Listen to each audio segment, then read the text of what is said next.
You have been a very strong supporter of Tinubu, the president. He said once he gets there, Nigeria will be better. And this is 6 months down the line. What can you tell about the government and the administration of Ahmed Bola Tinubu, the president of Nigeria? Thank you, God bless you. We advise you that the president making himself to do the government, they did that very hard now. They did that very hard.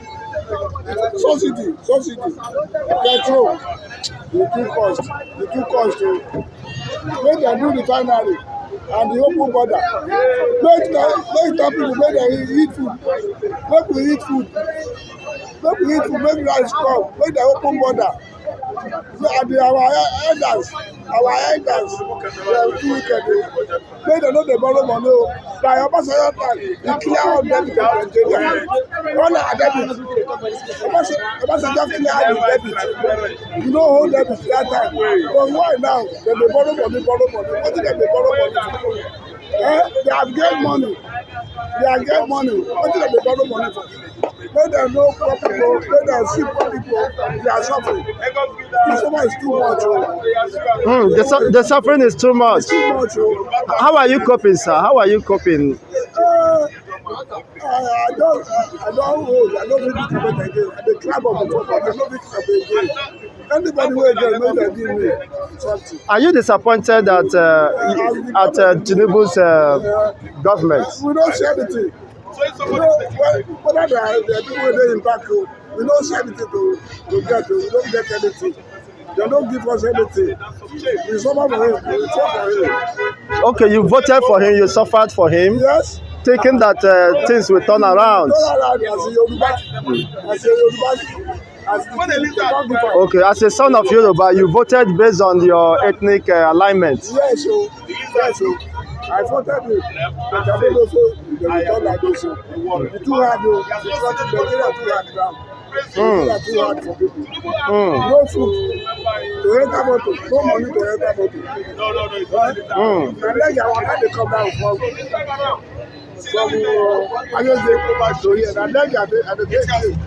from Agege to Oba, you are using leg. I don't get 200 naira to pay for Moduwa. I don't get 200 naira.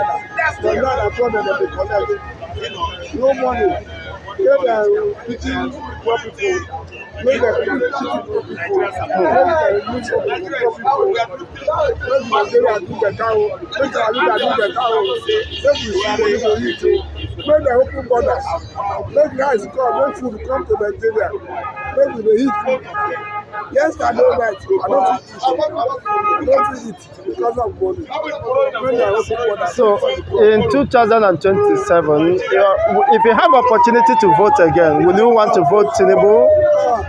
If you do that before you left, if you do better, APC, I work for APC. I work for them, but it's better. So, have you gone to the office of the government to present yourself? Even when you work for them, you cannot access them. So why are we deceiving ourselves as Nigerians? Let me tell you,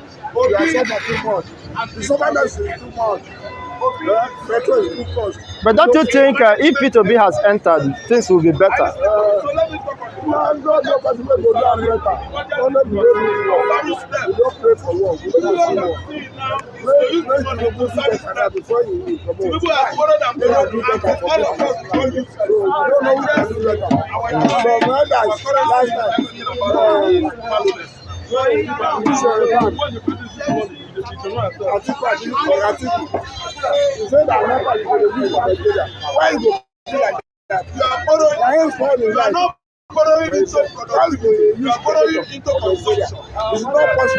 Now, Tinubu is there. He said that in 6 months' time, Nigeria will have constant electricity. Are you having light in your homes?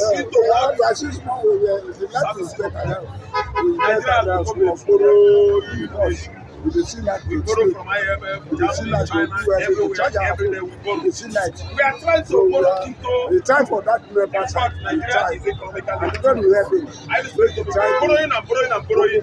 Nigeria is going and borrowing. Nigeria is going and borrowing. One day we try. Nigeria will do refinery. That's the way they suffer Nigeria now.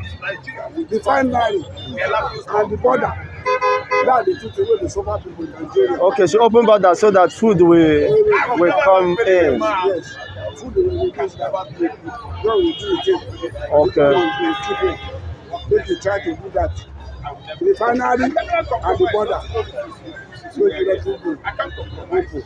Okay, now 27 trillion, 27.5 trillion pound. I mean trillion naira is the budget of next year, and more money to be borrowed. So, have you benefited from all the borrowing? There are not certain time we clear our debit. Why So you are not happy with the borrowing of Tinubu government? I don't like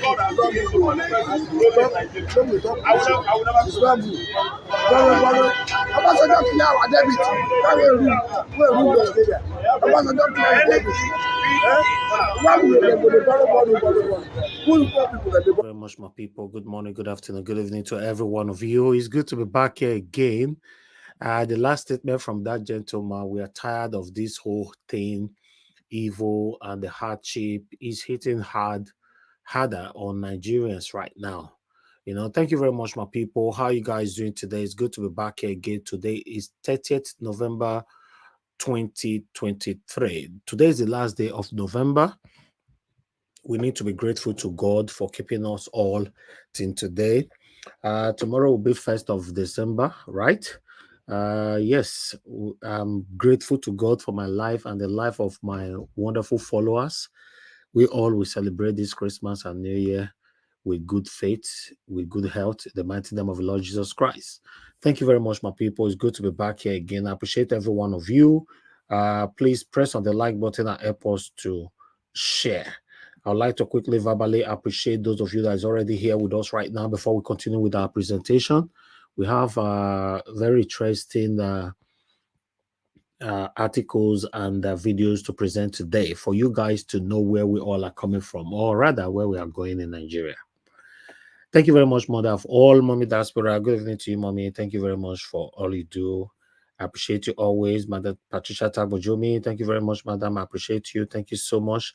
I'd like to quickly appreciate Stella Imasevedo. Thank you so much for the super chat already. I really do appreciate this. It's a great encouragement. Thank you very much, Jacko Obedient Constant. Thank you very much. Good evening to you all. Washington Omorege. Thank you, my people. Willie, I can see right there. It's good to hear from you. CXL, Jack, Push Mom. Thank you very much. Good evening to every one of you. Now, God bless you now. Help us to press on the like button, my people. Then we have Miracle B with us as well. Good evening to you, Miracle B. I appreciate your great mind. It's good to hear from you as well. Now, James in the building. Thank you, my people. Peggy Modi in the building as well. Angola Manuel Shooks. Thank you very much. Bright Strasser. Good to hear from you. Thank you very much, my wonderful people. And God bless you now. Please help us to press on the like button. Angie Bright, Osagie, Kelvin Gold, Osagbovo Kongai, Promise Iduboze, CXL, and many others that are just coming in right now. Madam Nena, thank you very much. Good evening to you. We've missed you on the panel. Madam Nena, where have you been? Although we see you are with us every day, anyway. I see you on the comment section, just that we miss your submission. Thank you, my wonderful people right there. Now, God will bless you. Now, help us to press on the like button. The like button, my people. Don't fail, just coming in right now. Yes. It's getting harder. A lot of people already complaining, and I believe many of you listening to me right now, you yourself, we are already receiving complaints from maybe members of your families or relatives or anybody affiliated to your family. They're already calling you already because of the Christmas that is around the corner. Yes, that is the situation right now in Nigeria. If you send 10,000 naira or 20,000 naira to anybody in Nigeria right now, guess what? It's not going to go anywhere. That's just the fact. So I'm even worried. How many people can we actually help this Christmas? How many? before you can chest or boldly say you want to help 10 people. This time, I'm not sure you can, because you can't send 10,000 naira to 10 people. For me, it's not going to help anything, although it's a lift up, but it's not going to do anything for them. So if you want to help 10 people now, yeah, you yourself in abroad, you need to know that yes, a lot of money is going to leave your account, right? So that's the situation we find ourselves in Nigeria. Even though sometimes or most times on this platform we've said that Nigerians are not coming out to demonstrate their displeasure and all that. We should stop sending them money and all that. But it's not easy, man. It's not easy to ignore these people. I don't know what's happening. I don't know what's happening, man. It's really, really hard over there now. Anyway, let's move on with our presentation. I just thought I should quickly come out to appreciate those of you that is already here with us. I'm not going to post out a link right now for those of you that would like to join the panel. Once I present two video right now, one or two videos, then I'll bring out the link. Or should I post the okay? Let me post out the link then in case anybody want to join. Let me do that. I think it's better to do it right now so that we'll have enough time for people to come in. EJDM, I can see you right there. Thank you very much. Good evening to you. Thanks for just coming in. A link I've posted. Please click on the link, join us, and let's talk about the things that is affecting you and I. Some of us might think that it's not affecting me. After all, I live abroad and all that. It's affecting you. It's affecting you because somebody actually cried to me the other day over a passport, in the UK. Just to renew a passport in the UK is very, very, very, very stressful, and in fact the process, the extorting and all that. So these are one of the things I'm talking about. It's affecting you, it's affecting me, it's affecting all of us. So we cannot really, really shy away from it. That's just the truth. So I already have my people right here with me. Let me accept the people that is already here with me. My lovely brother, give us a mandate. Good evening to you, my brother. How are you doing today? Okay, you are not close to your mic right now. I'm fine. Hope you are doing okay. Yes, I'm good. Thank you. Okay. It looks like you are busy. Let me quickly, Madam Patricia, thank you so much. I can see you already. Thank you. Good evening to you, ma. How are you doing today? I'm less, Mr. Off your camera, please. Oh, it's not off. Oh, sorry. Good evening, Mr. Elvis. Thank you again. Thank you, ma. I appreciate you. Thank you so much. All right, let me come to everybody shortly, but let's listen to this video that will take it from here. Now, God bless you now. Let's listen to what you guys know that yesterday, Bola Ahmed Tinubu submitted the 27.5 trillion naira budget that we are not even sure what they're going to do with that money. But guess what? What happened in the House is what is actually making people talking right now. Instead of the Senate, the reps singing the national item, they were singing the praises of Bola Ahmed Tinubu's item. As you can see on that thumbnail, there's a question right there on the top. Nigeria captured? It's a question. I'm only asking. I don't know about you, if it's captured or not, but I'm only asking. Because it's strange. It's strange because the way it looks right now, the Judiciary have already told us that they are for APC.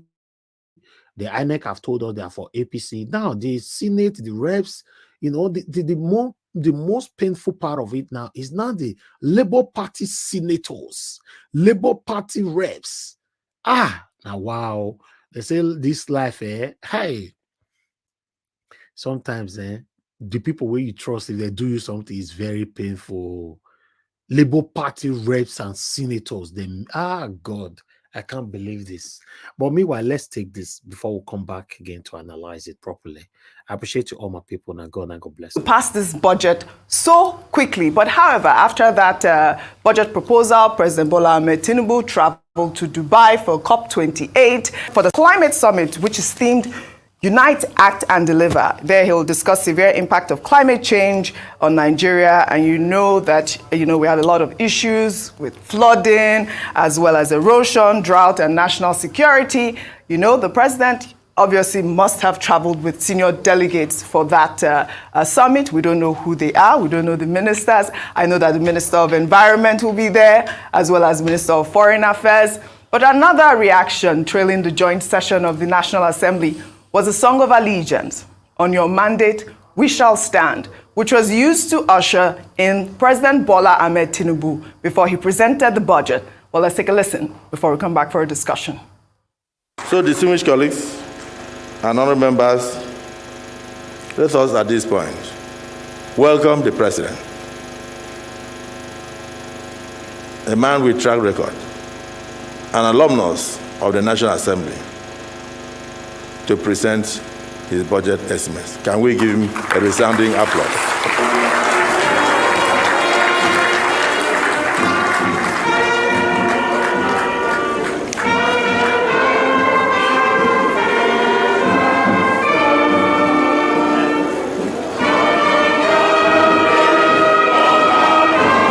Now, on your mandate, we shall stand in the House of Senate.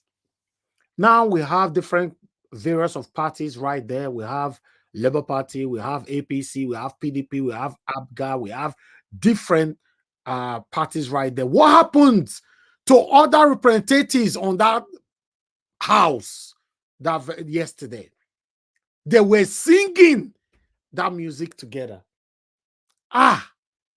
We are in big trouble in Nigeria, my people. We are in big trouble. Let's move on.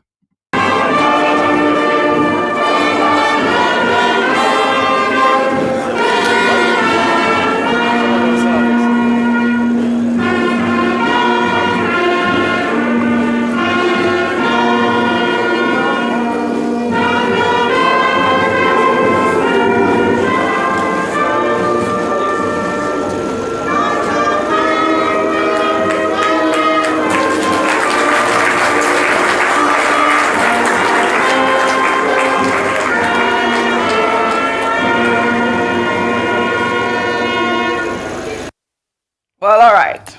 Let's take some reactions. This is the big wig. His tweet reads, "National Assembly singing for Tinubu. We have witnessed rubber stamp Senate under Ahmed Lawan. But this Godswill Akpabio Senate is a collection of hype men. He has moved from wearing Tinubu's insignia cap to on your mandate hyperlord, right on the floor of the Senate. Every well-meaning Nigerian must condemn this rendition of Tinubu's campaign tune in the National Assembly chamber, an evidence of outright totalitarianism." Dr. Abati. I agree with, what did you call that person? Big wig. Big wig. Is that a name? Yes. Okay. On Twitter. But in any case, what he's saying makes sense. Big wig Austin. His name is Austin. This is how it starts. Hero worship. Yes, so. This is how parliaments in Africa turn their presidents into dictators. The National Assembly of the Federal Republic of Nigeria, if we check both chambers, both red and green, it's a collection of members from different political parties. Labour Party is there, PDP is there, APGA is there, other political parties are there. So it's a place for lawmaking, for good governance, an oversight assembly. This kind of open sycophancy is primitive, if I may use that word. On your mandate we stand is the slogan, is the song, for the APC. Right. So the APC cannot hijack a bipartisan National Assembly, where there are other political parties representing the interests of Nigerians. And if you look at the result of the election, it's not every Nigerian that is standing on the mandate of President Tinubu. When the president arrives at an occasion, the appropriate thing to play is the national anthem. Correct. And I hope that these lawmakers are not going to pursue the idiocy of playing APC song at public events. The recognized song in Nigeria is the national anthem. If they want, and the presentation of the budget before the National Assembly is a national occasion, not an APC occasion. So that's, something to be really condemned. Now, what's the first leg of the story before this? We talked about the ministers. The ministers not traveling. Okay. The president asked the National Assembly, the leadership of the National Assembly, to pass the bill expeditiously. And I guess that is within the context of the plan by the government to keep to the old budget cycle of January to December, so that it's not as we used to have it in the past. You now have to run the old budget till, almost half of the year. So I think that in itself makes sense. If the National Assembly is now saying, well, due to the harmonious relationship that we have, we will pass the budget very quickly. But they are saying ministers should not travel, heads of ministries and departments and agencies should not travel, because they will be required, of course, to come and defend some of the line items and explain, and to prevent a situation whereby these lawmakers will write themselves into the Appropriation Act of Nigeria. So it's important that those heads of MDAs also show up. However, if there's proper coordination, I say coordination, I'm not saying the legislature should take directives from the executive. If there's proper coordination, if any minister has a compelling reason to travel, the National Assembly will have been informed and everything can be very smooth.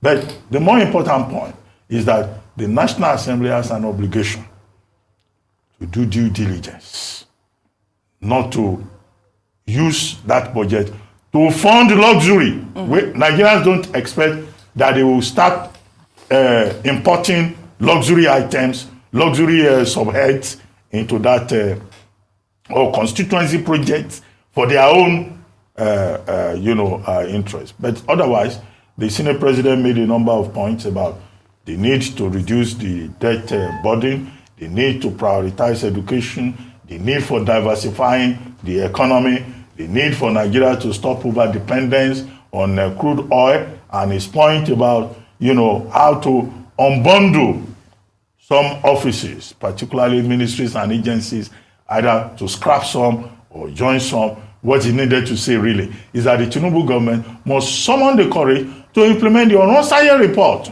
which has been on the table since, so that we can plug the wastages and leakages that Akpabio was talking about. So those are the more important points that he made. But we do not expect that this show of sycophancy will continue, and not that sycophancy on your mandate will stand. They've already passed the budget before even looking at it. All right, Rufai, if you recall, I did take this story where, Tinubu had this FEC meeting and they played this actual tune. But I said it was because he had just been announced or affirmed president of Nigeria. He was in a group of his people and they had to play that tune. However, it's not the first time, Dr. Abati, you are saying that they shouldn't play it in public. If you recall, during the Niger crisis, I know that the president is the ECOWAS chair. They played the same song of allegiance there.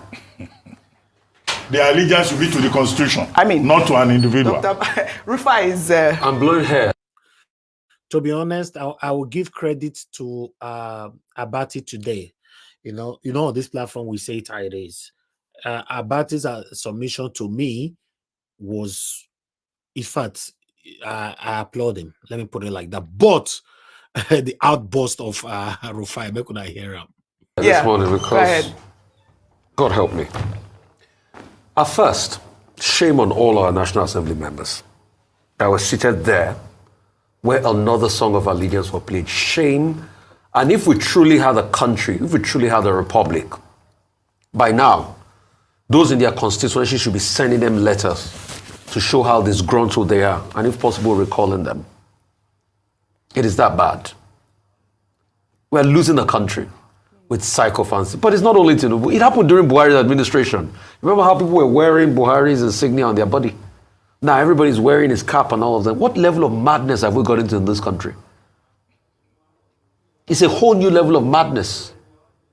What level of madness are we doing? At the hollow chamber? By playing that song, a partisan song, they desecrated the hollow chamber. And they must account for it. Let's go back history. Do you know what caused the first English Civil War? The king tried to overreach himself in the parliament and the parliamentarians kicked against it. King Charles I. It led to the emergence of Oliver Cromwell, the Lord Protector of England. The parliament is for the people of Nigeria. Parlement. The meaning of the parliament is parlement, to speak on behalf of the people. Not to do political sentiment and hypocrisy or listen to songs of allegiance posed to a certain political party. And there were some other lawmakers there, they couldn't talk. How would they be able to talk? Maybe we're telling Labour Party lawmakers, when they were part of those that collected the 160 million for cars, will they have the nerve to speak? We're telling lawmakers from other parties to discountenance that they didn't do it. But how will they be able to talk?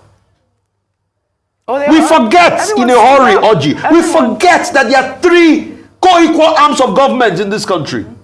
The judiciary, the legislature, and the executive. President Tinubu is the head of one equal arm, the executive. The legislature has the head of his own arm.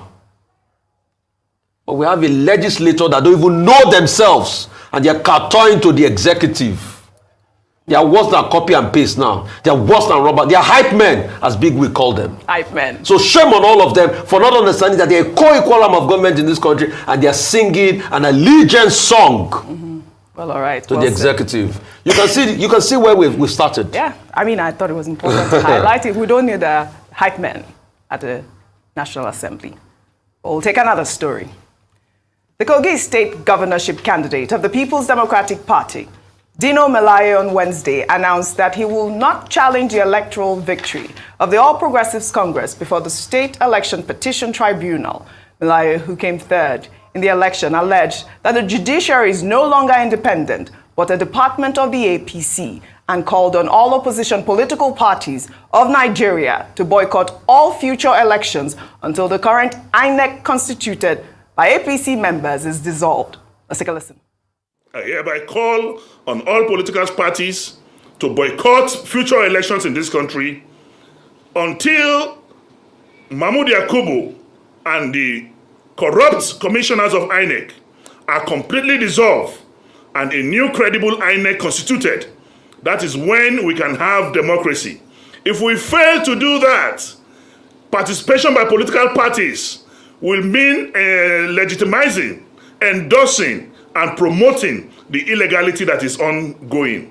So I call on all political parties to boycott future elections and allow them to run a one-party state, because our non-participation will definitely will definitely deny them the legitimacy they need to carry on.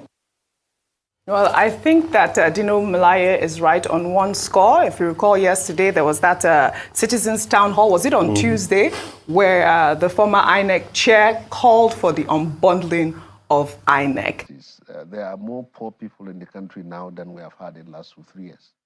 So the need to allocate resources to address this is very important. Security challenges are also issues that we have been dealing with. There has been of recent a surge in terms of the collapse of security in parts of the country. So resources need to be pumped in there. And when you talk of job creation, this has always been the mantra for every government when it comes to office, that is going to create jobs and jobs. But from what we have seen in this budget, we will fairly assess him if he was able to fund the budget and performed beyond the average as far as the scores are concerned. But as far as I know, that the figures now shows that we are going to service a debt with 8 trillion, and then we're going to borrow 8 trillion, and then we're going to service it with 7 trillion. It means we're not going much away from the debt as it is now. Yeah. And then when you also look at the capital expenditure and the debt servicing, there have been a significant improvement comparative to what we have had last year. And debt servicing under Buhari. All right, guys, I want you guys to get this analysis very, very right. We are borrowing 8 trillion, then you service it with 7 trillion. It's like you are borrowing 8,000 pounds and your interest is 7,000 pounds, right? If I'm wrong, somebody can educate us later on. But let's listen more for Shehu Sani. We are in big trouble in Nigeria, I'm telling you. And the borrowing is not yet over. Remember, yesterday, Tinubu requested for another $8.2 billion dollars. Why 100 million euro yesterday? Another one. Now, he said he's going to use this one to give us security and all that. Oh, God. Let's go. Let's go. Let's go. There was a claim that almost about 70 to 80% of national debt is due to service debt. But from the figures here, I think it's within the range of 40-something%, which of course gives room for enough resources to be used for capital purposes. So isn't that even in itself almost 44% or thereabout? Out of the 27 trillion is used in servicing that. Isn't that in itself huge? Well, the point is that for you to continue to be relevant and viable economically, I think you must be financially responsible. You borrow money, you have to pay. Yeah. If you don't pay, you cannot borrow. So if you do it, that's the way the system works. We are borrowing more. So I just imagine for an average person watching tonight, is someone who is earning 100,000 a month.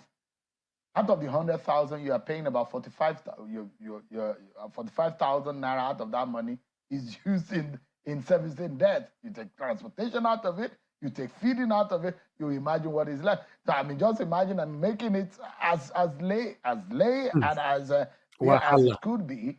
And we are borrowing more. That's the question I'm asking. Well, like I've said, the budget has always been an annual ritual of government, where estimation, guesstimation, and hopes are raised.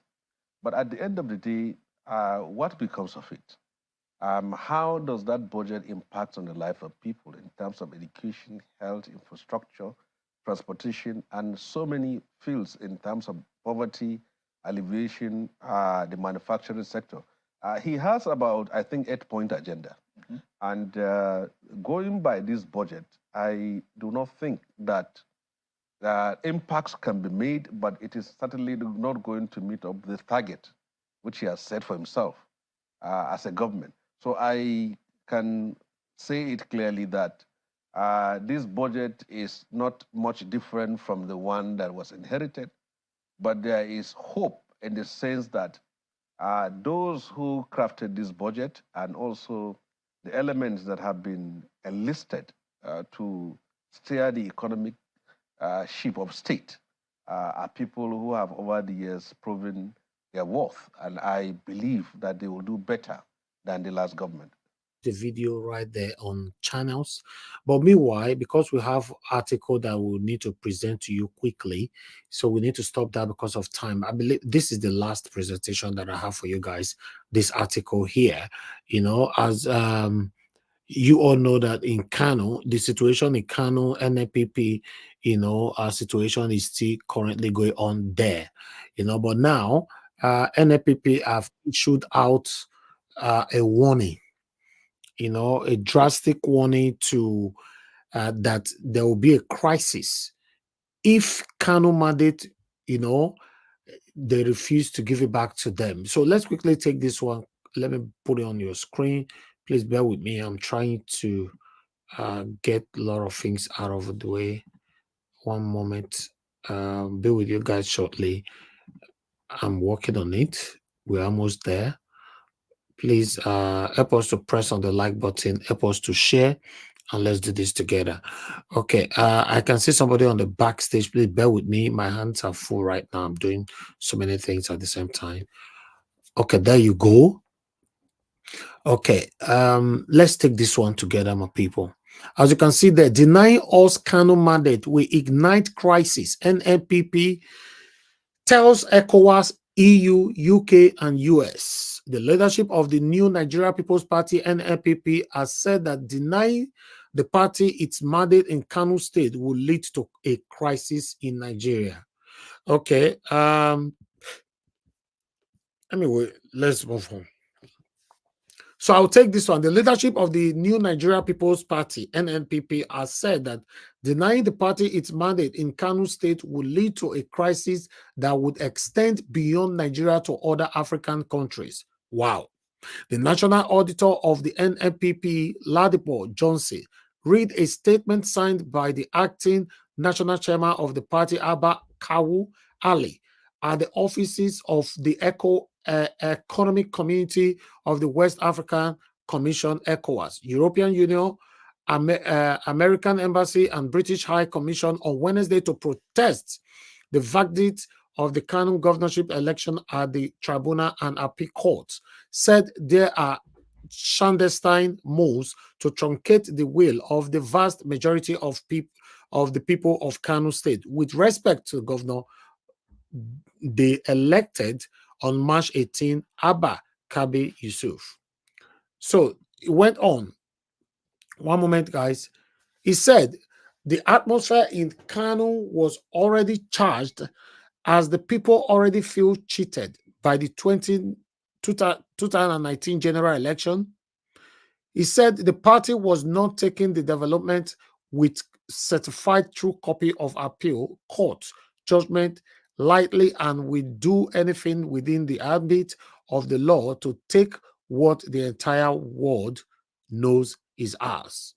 Okay, I'll stop you right there, but I believe that that headline is a very strong one. Say our northern brothers, they're not, feel oppressed the way they oppress, we will be southerners, so they hard. But meanwhile, my people, that is all we have for you this evening. So I really want to start hearing from the people right here with us. Thank you very much, my people. Good morning, good afternoon, good evening to you all. I can see Comfort Bebe. Thanks for joining us. Dixie in Diagbon, I can see you. Good evening to you. Anole Okafor, thank you very much. God bless every one of you for joining us this evening. Mary Forde, thank you. Mr. Johnson Emmanuel, I can see you as well. Grace, I can see you right there. Thanks for joining us, my wonderful people. Tony South is right there as well. Please press on the like button if you know that you are here with us. Support us. Pressing on the like button, press on the dollar sign, support what we are doing here. Share our videos, encourage us to do more for you. Okay, let me call on the first person on the panel today, and then we'll move on from there. Give us a mandate. It's good to have you on the panel. Good evening to you. Please talk to us. Well, good evening to you and the panelists and everyone listening tonight. Hope everyone is doing okay. Nice.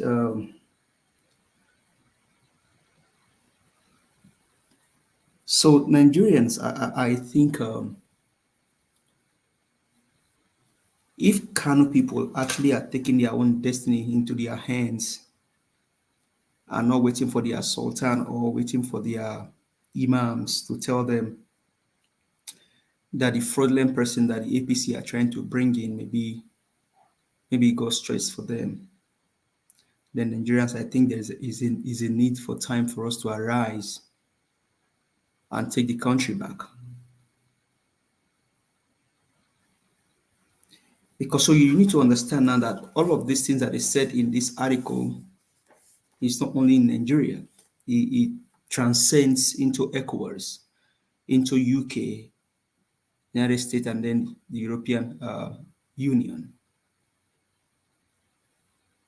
Or you may say because they are in the north, we all know that there are different rules that plays when it comes to the south and the north in Nigeria.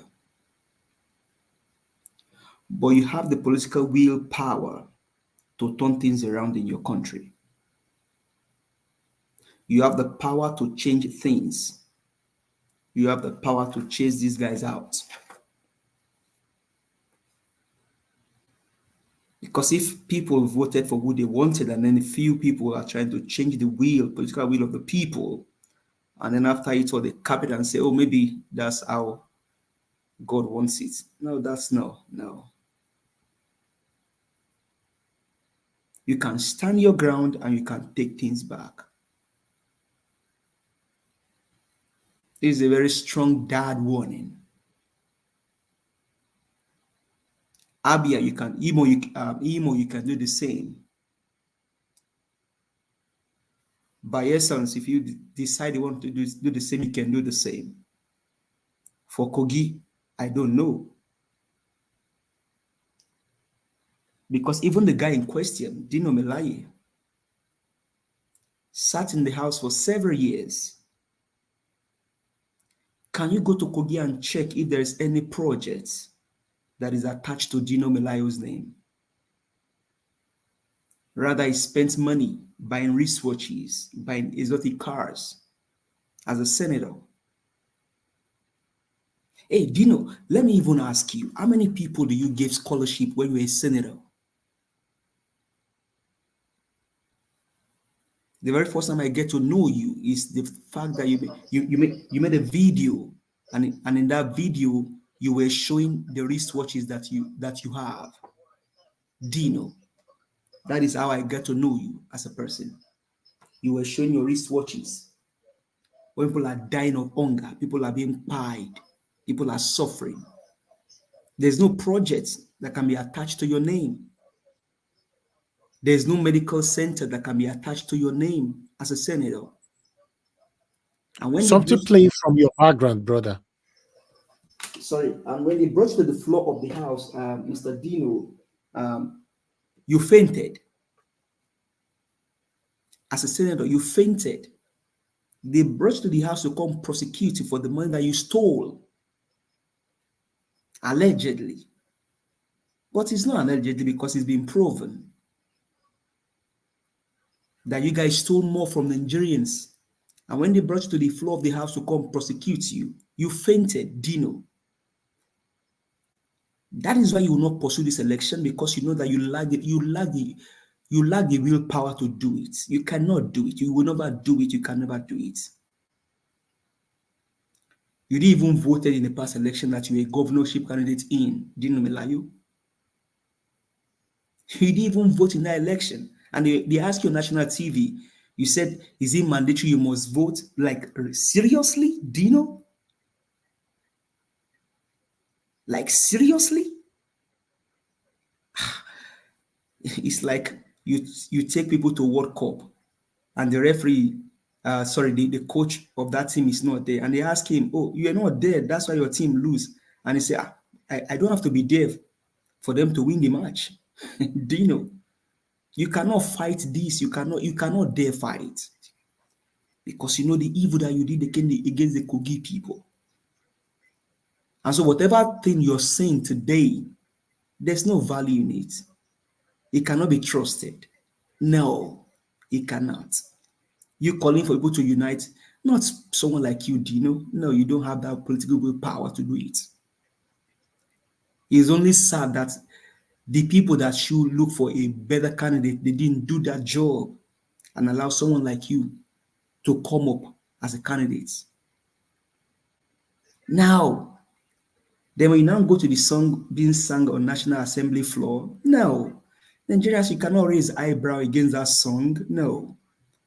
Your pastors have told you, your imams have told you, your monarchs have told you that Tinubu is God's choice for Nigeria. But which God are they referring to? The small God or the big God? So you cannot raise any eyebrow. They will sing more, they will do more until we all stand up against this evil. Nothing going to change. Nobody can come save you. And I think somebody was asking the last time, who is going to save Nigeria? Nobody is coming to save you. Nobody saves Sri Lankans. Sri Lankans save themselves by themselves. They fought for their own, they fought their own battles. South Africans, they fought for their own liberation by themselves. Nigerians are waiting for who's coming to help them. Nobody coming to help you. Oh, some said, oh, Tinubu won the election. Oh, some said, oh, INEC did this. Oh, but Professor Chidi Odin Kalu said yesterday, and I quote, he said, Peter Obi's lawyer did not do anything, but it was so easy for the judges of the Supreme Court not to look at Peter Obi's case because they didn't address Peter Obi's issue. That's why you see Tinubu in power, because Peter Obi's issue was not addressed. I wish you can look for that space yesterday with Chidi Odin Kalu. Bright lawyer, speaking for the people. Oh, Peter Obi, lawyers didn't do their job. But it was easy for the judges not to have considered Peter Obi's case when it was brought to them at the Supreme Court. And today you can hear what they are saying all over the places. That no mob can make them change the... Come on, people. Up until today, the CTC, certified true copy of the judgment that have not been given to Peter Obi, neither his lawyer. And yet we deceive ourselves and saying something. Come on, people. So Nigerians, nobody coming to fight for you. You need to stand up and fight for your own country. Because even as of right now, everything is falling. Everything has failed. From the church to the mosque to the shrine to everywhere, everything has failed. So you need to stand up and take your own nation back, because nobody can fight for you. In some places where you even think you can find the truth, there's no truth there. When it comes to standing for the truth, people bend the truth. So Nigerians, you need to stand up and fight for your own country. If it takes the last drop in me to say the truth and stand for the truth and call people out, I will do it. Not scared of you, not scared of anyone. So Nigerians, we need to stand up. You can take your country back, because now, I just told you, Peter Obi's situation, his case was not addressed by the judiciary. The issue of forfeiture was not addressed. Certificate forgery was not addressed. Double nomination was not addressed. Dual citizenship was not addressed. Peter Obi's lawyer did not do the job, but it was easy for the judges not to consider his case when it was brought to them in Supreme Court. Also remember, Nigerian, that a lady in the northern part of the country, if you can show that, Mr. Elvis will be appreciated. A lady is going to be tried very soon. Her name is Rhoda. Her only offense is the fact that she exposed the killers of Deborah. So Nigerians, please speak up for Rhoda so that she doesn't lose her life, because in some days now she'll be tried by Sharia law, even though she's a Christian. Nigerians, you can still take your country back from the hands of these looters. Talking about the budget, I don't have time to talk about the budget, because whether you like it or not, Akpabio already said it. This budget is going to be passed, and it will be passed, and nothing that Nigerians can do unless you arise and fight for your country. Thank you very much. I yield the mic. Thank you. Give us a mandate. Thank you so much. I appreciate you. Thanks for your submission. Okay, let me come to the next person to speak to us. Please, guys, bear with me. Let me quickly move on to Madam Luke. Madam Luke, thanks very much for joining us this evening. Good evening to you. I'd like you to talk to us, ma'am. Thank you. Good evening, Sir Elvis. Can you hear me? Yes, we can. Yeah. Okay, because I'm using my earpiece. Oh, glad to meet you again. Sorry I missed your wonderful sermon last Sunday. I was at work. Coming back to join you is wonderful. Which topic are we discussing now? Because we have talked on so many things. I don't even know where to start. Yes, you can talk about the major one. You know, the debate. The budget yesterday, 27.5 trillion, and how the Senate, you know, they embraced Tinubu by, instead of singing the national anthem, they were singing on your mandate we shall stand. I don't even know why they should be singing at all. What is there to sing about? Is Nigeria singing? I mean, I've never seen such a trifling set of politicians like we have in Nigeria. When they go up there to work, it looks like they're at the carnival. Nothing they do is serious. Presenting what budget? We just had a supplementary budget. Now we are going to borrow again for another budget for next year.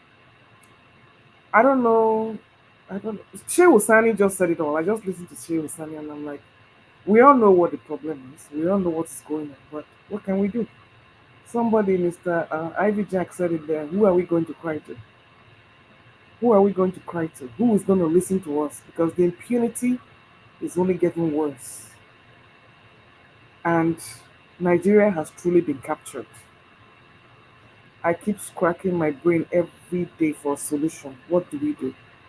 I'm very proud of Kano because, like I said, somebody rightly said, there's different sets of laws for the southern part of Nigeria and the northern part of Nigeria. And it's not that we southerners are cowards. But I would always point people to what happened during the Nigerian Civil War that we have still not recovered from. And everybody is just watching because who wants to be a victim? When you come out and say you want to fight for your right or fight for your, you will be vanquished. Because the majority who should support you will stand by and look. When the Easterners were being killed, it was this same problem they were fighting for. Autonomy. They don't want to be cheated. They want to determine themselves. Did anybody join them to fight? So you see, it's going to be a big problem. So what I can say is that even if we decide to divide Nigeria into 6 tomorrow, we will come back and revisit the same problem because you will still have people who will not do right by the people and they will only think about themselves. So at this point, I don't really know. I don't really know.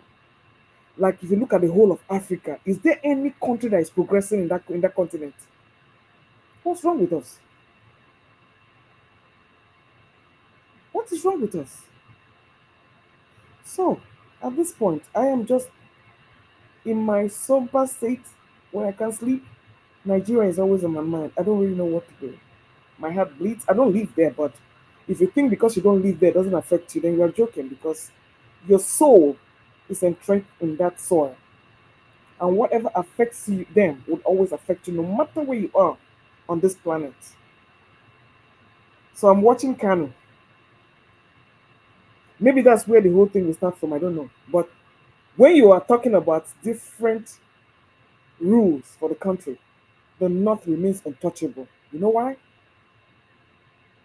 Because they're the only ones that can really, really do something. And the military cannot fight them. They cannot kill them. Forget all this Boko Haram and all these people. I say all those are just smoke screen. Because the people who are stealing and looting will always cause confusion. So they would always deviate you from what is going on. So they can keep siphoning their gold and minerals and everything out of the country. So you concentrate on the unrest. So I'm looking at Kano. Unfortunately, when it was happening to Obi and everybody else, they kept quiet. They didn't know it was going to get to their turn. Nasara, the same thing. They didn't know it was going to get to their turn. But I'm watching Kano. Whatever is going to happen in Kano will be a yardstick to what's going to happen in Nigeria. Are they going to resolve this APC impunity? NNPP has only one state in Nigeria. But to tell you how greedy this APC, they cannot even do right by them. So my people, where do we go from here? I don't know. Thanks for having me. I yield.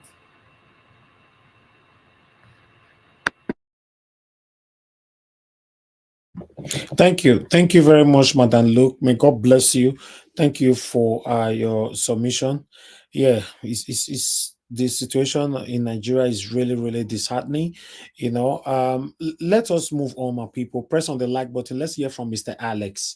Mr. Alex, thank you very much, my brother, for joining us today. Please talk to us. What's your take on this? And also on the headline right now from the our brothers in the Kano, you know, in the north. Please talk to us, Mr. Alex. Are you there, Mr. Alex?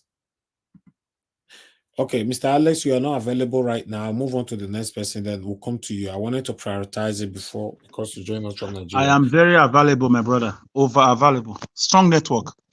Okay. Talk to us, sir. Thank you. Yes, thank you, Mr. Najawash. Thank you so much. Thank you, everybody, my fellow panelists. Thank you once again, Mr. Give us a mandate. Apologies again for yesterday's outburst. It's part of being in a panel.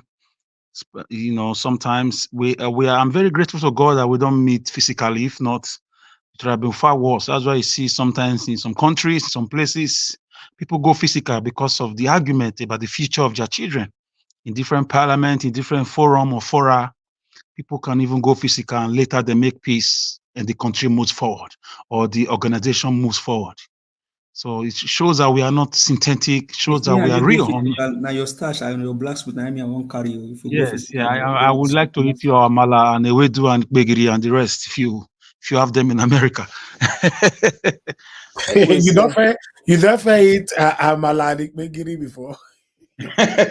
What do you want me to say? Those are things that are synonymous with the western part of our country. So I have to use my knowledge there. We know say now there within now, so me I don't eat away. Yeah, with assorted meat, orishi. My brother, liver, hey God, liver for more ring. Talk about our problem first, I beg.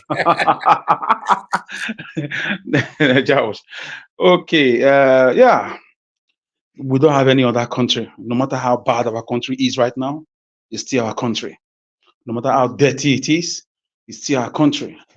No matter how smelly, how corrupt, how satanic people who seem to be at the end of affairs are, it's still our country. We have no place to call home unless Nigeria. So it's two ways. We have to keep speaking and at some point come out.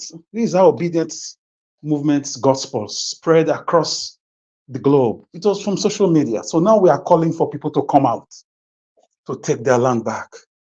So we keep ringing the bell. It's time to hit the streets on a peaceful protest, demanding for our share of the dividends of democracy, demanding Bola Tinubu should step aside, demanding for the dissolution of the fraudulent amalgamation done in 1914, which where a group of kingdoms and a group of nations were brought together by force, by wars, by the blood of innocent people, by the British, in collaboration with the European powers to form Nigeria. So for me, and to make it worse, we have clueless and senseless sycophants that call themselves leaders. Look at the National Assembly.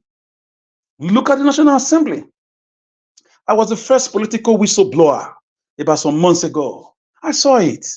I only spoke about our own obedient movement people that were produced under the platform of the obedient movement. These people could not even afford. And Mr. Alex, you deserve a credit for that. You were the first, really, you were. Of course. Thank you, Mr. Najawa. Thank you. Some of us don't like to sing our praises, but sometimes we do this to teach other people that we don't just come here to talk. We are not just educated. We think before we talk. We listen to ourselves. We do our research. We look out for symptoms. We are not saying we are perfect. But when we talk here, my brothers and sisters, we mean business. I saw it. I knew it was going to be like this. And it's such a shame. People that could not afford billboard, poster, people that could not afford t-shirt for their campaign, people that borrowed money that people even sponsored to buy the form. Donations were given to them. Some of them did not even know they won. I know some of them were leaving the country. Although their faces were on that ballot, they were called back. Oh God, you don't win, come. I heard that story somewhere in the East. A Labour Party delivered somebody. They had to call the guy. He was on his way to UK. He didn't even believe it. They had to call him back. Come back, you have won. Labour Party did it for you. So the best way to pay them back is to drink from the satanic wine of the National Assembly. Is to be quiet, is to have allegedly taken secret oaths of the secret, powers that be. I miss the days of Chibo Kadibo, the Senate president under President Buhari, Obasanjo. I miss the days of Adolphus Wabara, the days of Patrick Obayabon. He was at the same floor of the House of Reps. He shook that place when President Musa Yar'Adua was, when he passed on, when he died, and they were trying to hide it. Obayabon was always he set fire on that National Assembly, on both houses. Using the press release, using press statements, rejecting and faulting the activities of the executive, teaching people democracy, telling people how it is a taboo for the second arm of government, which is the legislature, under which the rep house fall not to know the whereabouts of the president. People were raising dust. We had people from the east, from the west, who stood against the Obasanjo administration, who stood against the Musa Yar'Adua administration, even Jonathan Goodluck administration. Today, our House of Rep, our senators have become robbers. It's not just Tinubu's administration. Buhari, everybody that said under Buhari, they should be held responsible. They should be brought publicly, tried, if found guilty, persecuted or prosecuted. Because we cannot just fold our hand. They think, you know one thing, Nigeria, people just forget because of their pamphlet education. You know, there's one thing to have gone through school, there's another thing for school to have gone through you. If school has gone through you, you know that history will judge you. You can't wipe away history. History is as powerful as medicine. History is as powerful as agriculture. History is as powerful as national security. History is as powerful as anything else you can compare to on this planet. History is as powerful as nuclear weapon.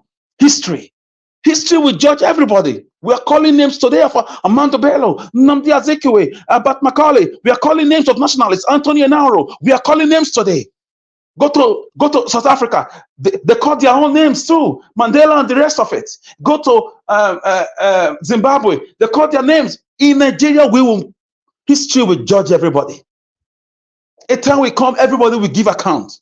I've seen people that died and they still sentence them to death, even in their grave. You don't know what is history. History is so powerful. History enabled Ojukwu to hold this country to hostage for 2 years and 9 months. Almost 3 years. 2 years and 6 months rather. Because he was a first-class history student.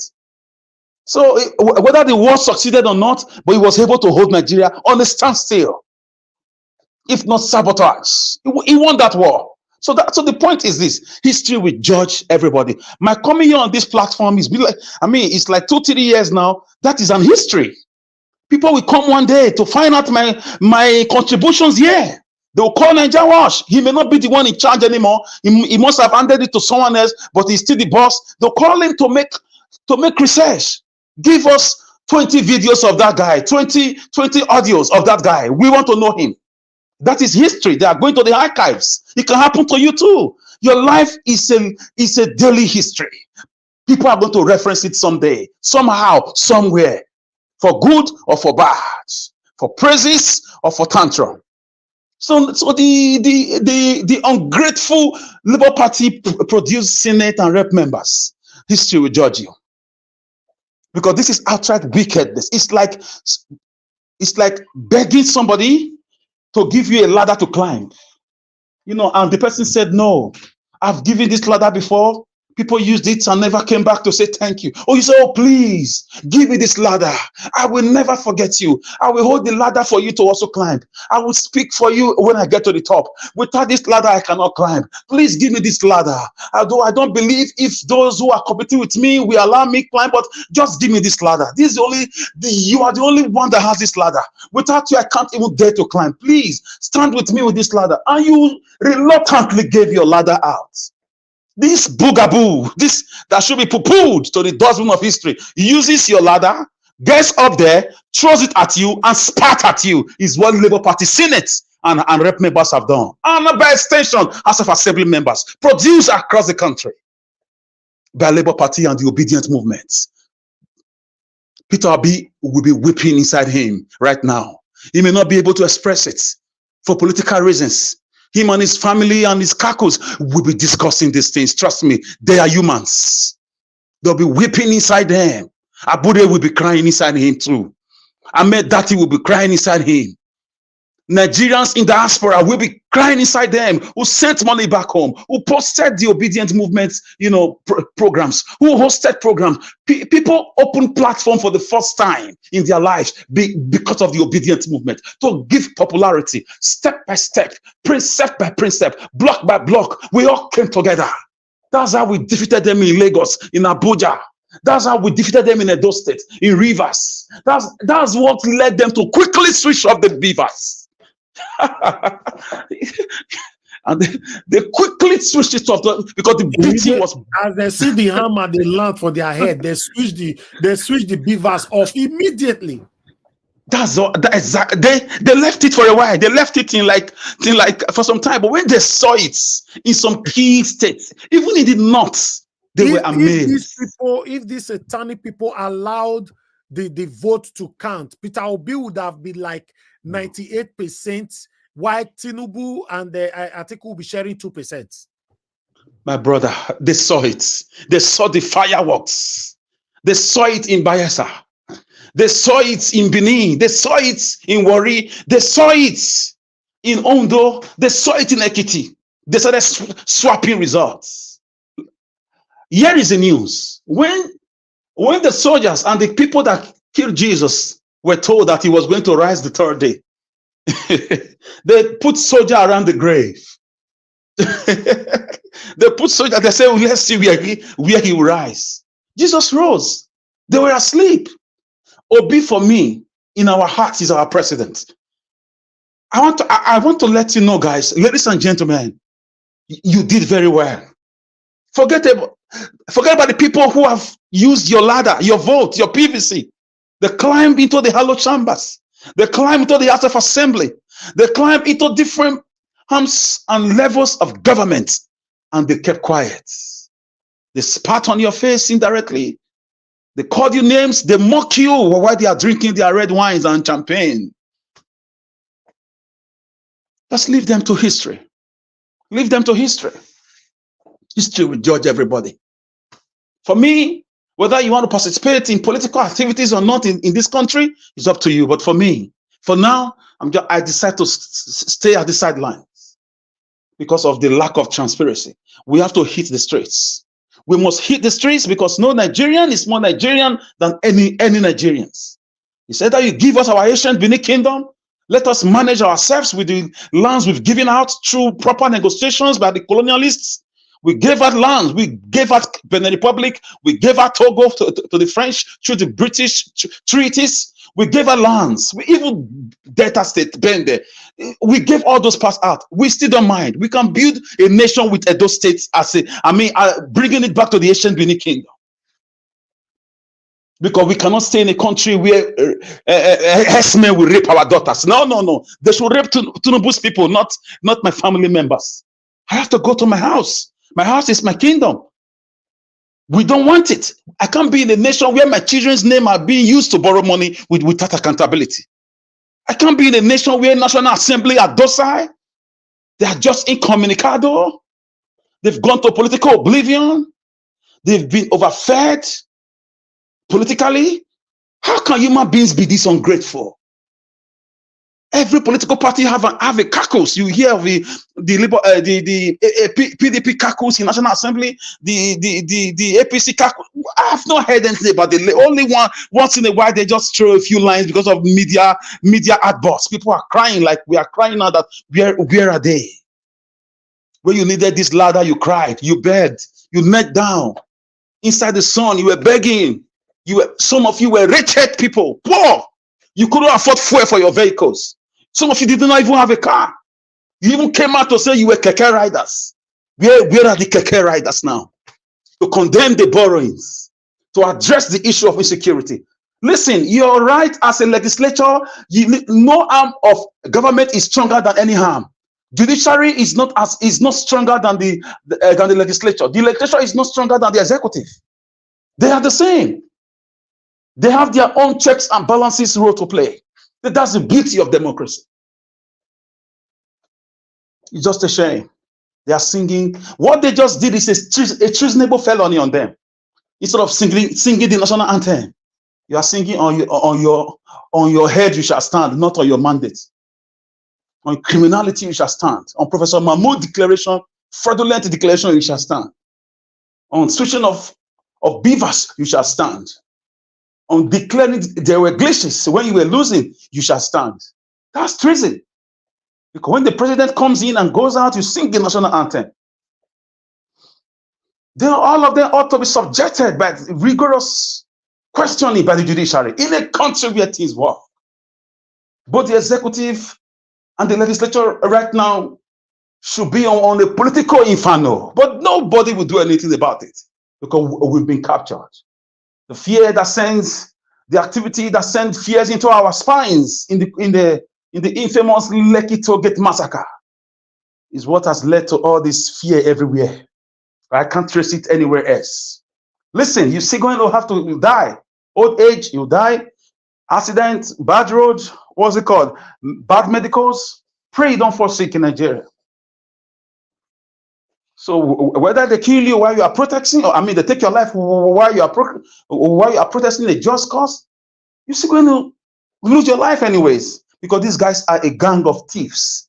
They will never address restructuring. They will never address the unrest in the Southeast. They will never address anything. Electricity. They will never probe the past administrations. They will do nothing in the common interest of the common man. So I say to the Biafrans, start negotiating your exits. Now our eyes have seen what Nnamdi Kanu said, that they don't mean well for you. They will come after you, destroy your houses. Thank God for the intervention allegedly of the Oba of Benin. So far, we've not still heard of demolition, and I'm very happy for that. I'm grateful. I'm grateful. So you guys should do the needful. Move your businesses, because the storm is still on. The storm is not over. The battle is still raging. They are borrowing money now to acquire weapons to do their wicked heart. But the greatest weapons are the weapons of the anger of the people. How many of us can you take out? We've learned our lesson from the Lekki target. So Nigerians, I'm waiting for the political abracadabra, the mystical powers cast on people to get out of our eyes. Because right now, with what is going on with the price of foodstuff, reckless borrowing, impunity, disregarding of our constitution, singing a man's praises instead of the national anthem, my God, they will soon reach their limit, Nigeria. Something little will spark up this thing. I don't know where it's going to happen from, but something will spark it up. They will use their own hands to light up this fire that we are waiting for, because the fuel has been poured everywhere already. We are waiting for who is going to strike that match boss, and they will do it by themselves. Because when you put fire in a place by yourself, you cannot escape it, because you are inside the fire. It will take the grace of God. So Nigeria, I'm not going to really speak about Dino Melaye. Dino Melaye, for me, with the APC and the PDP, he's just like the twin-led or Matu Didi. He's one of them. It's the same for me. There's no difference. He's one of them. He has made cross-carpeting. Today is APC, tomorrow is PDP. He's just a bandwagon.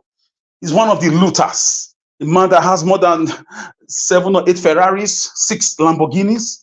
He was planning to acquire a private jet, allegedly, according to what I heard, if he had won these governorship elections. Brothers and sisters, Dino should be taken out of Nigeria, questioned, tried, and also prosecuted, because the guy is he announces his own criminality. The monies given to him when he was a member of the House of Senate, he cannot account for it. He showed you all he did with the money. He has G-Wagons, 3 G-Wagons, amongst other cars, about 27 cars in his compound. Madness. African man, monkey. The monkeyness in a black man. When the white people call us monkey, we call them racist. And we know acting like monkeys, especially our leaders. Baboons. When the man said the country is a zoo, run by animals, by baboons, we get angry that the man talked too much. He should be arrested. Is this not the character of a monkey? Name one American senator, 7 or past, that has 27 cars.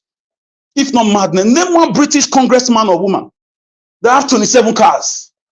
Name one. I dare you, name one that have Lamborghinis, Ferraris. Name one from China that has this kind of things. You see the blackness and the evil of the black man. There's a problem with the black man leadership. I'm sorry, it's not about color, but it seems to be about color. We should have been boasting of the schools he built when he was in the house. We should have been boasting of the medical center he equipped or renovated when he was in the house. We should have been boasting of the scholarship he gave out when he was in the house. We should have been boasting of the marketplaces in his constituency that he repaired or built when he was in the house. Now he's just being a political dramatic person. We should count him inconsequential. There's no need to give attention to such a character. He claimed to be a political gladiator. What is his contributions to Nigerian democracy?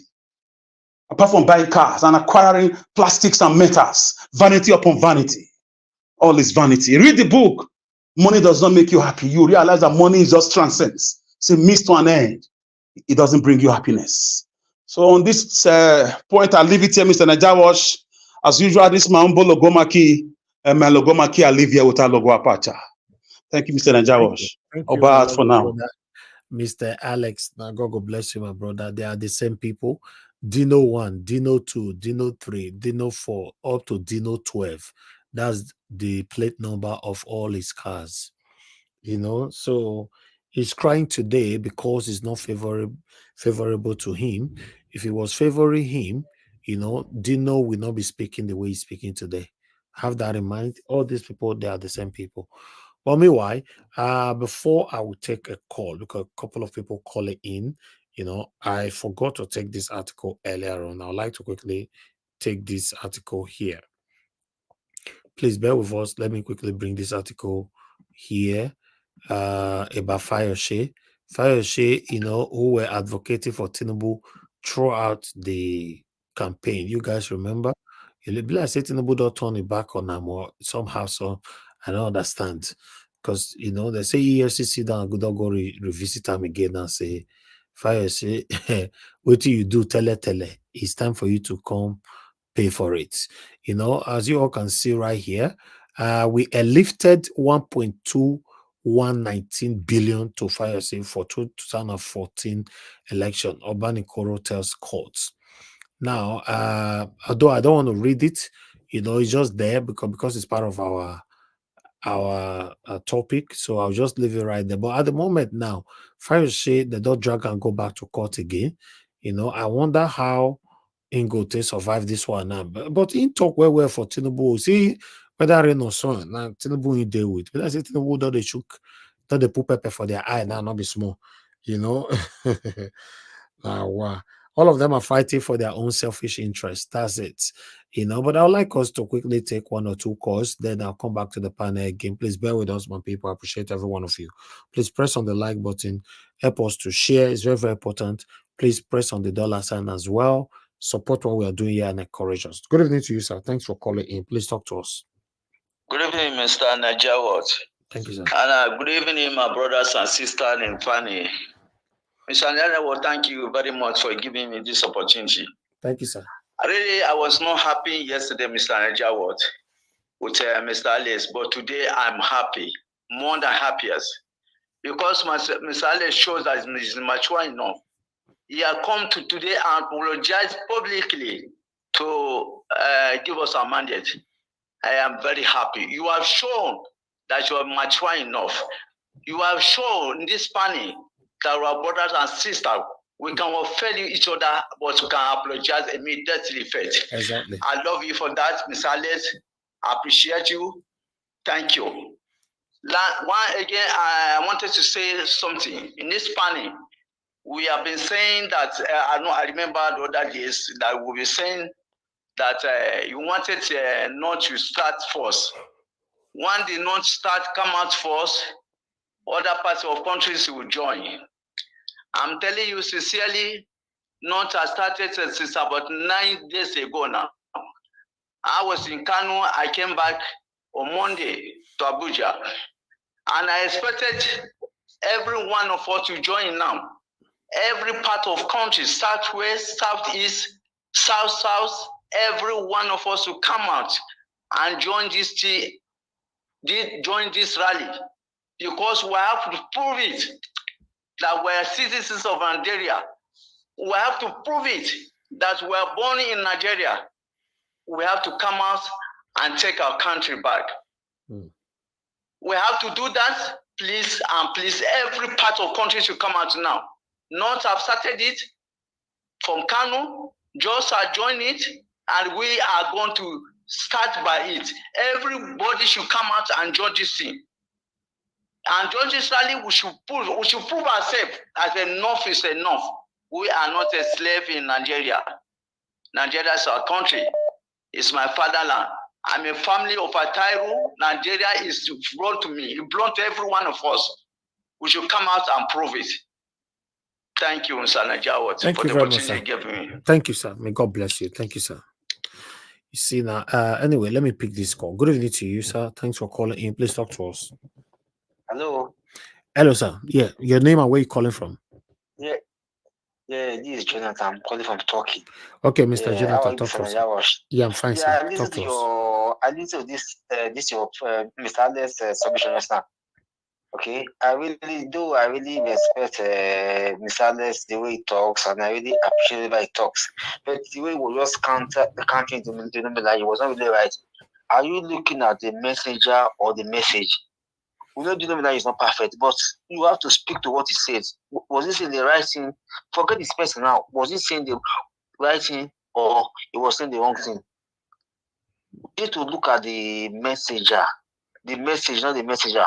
That's I really true. don't expect that from Mr. I really don't expect that from Mr. Alex. As much as I respect Mr. Alex, when I always listen to Mr. Alex, but he's very intelligent, eloquent. But today, I really don't fancy the way we're just counting the Melaye. You look at the message. Nobody's perfect. Even though nobody's perfect. You look at the message. What was he saying? Is he caught for? Okay. But he was calling Dino Melaye out that is one of the satanic politicians that put you and I where we are today. No, sir, Mr. Alex, I'm not doubting you, but we are look at the message. Was it the right thing? It wasn't. See, the truth is that future election without this Mahmoud Yakub, if you see go like that, you go to court. It will still be the same thing. So you look at the message, not the messenger. We don't do that is corrupt, but you have to talk about the message. You are just saying the Lamborghini.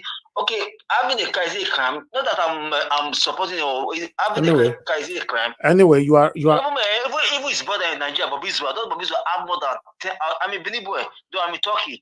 Don't Bobizwa have more than 100 cars in his house. Hello? All right.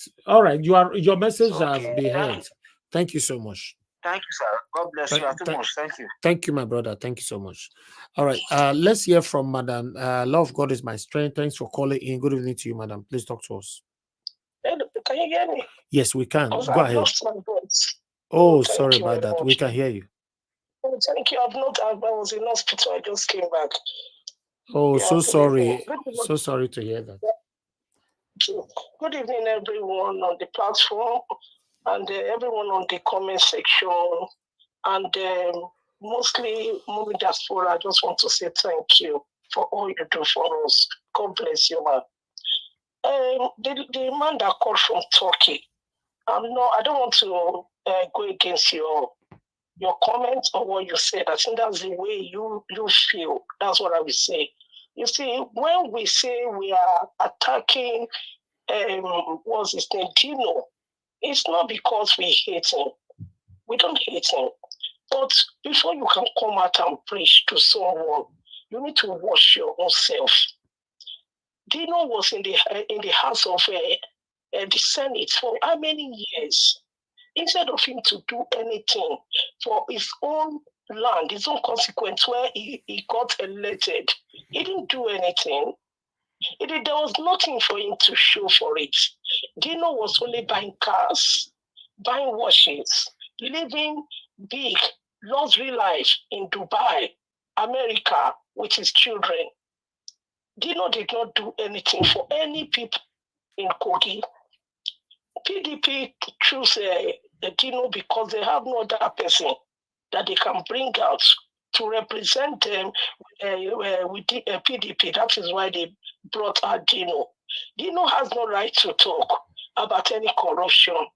Even in the last election that we had, the presidential election, PDP also rigged. But the problem that they faced was that they find the finance and the wicked rigger in APC. That is why they could not overshadow them. So, Dino, please, you have no right to talk. It's not that we hate you. You are our brother, but you have not behaved well.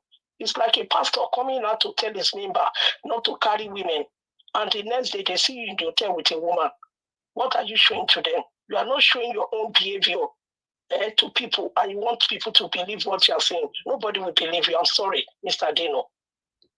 Another thing I want to quickly say, please, I remember when we are saying that Nigerians that we should come out on this election, on all this problem that we are going through.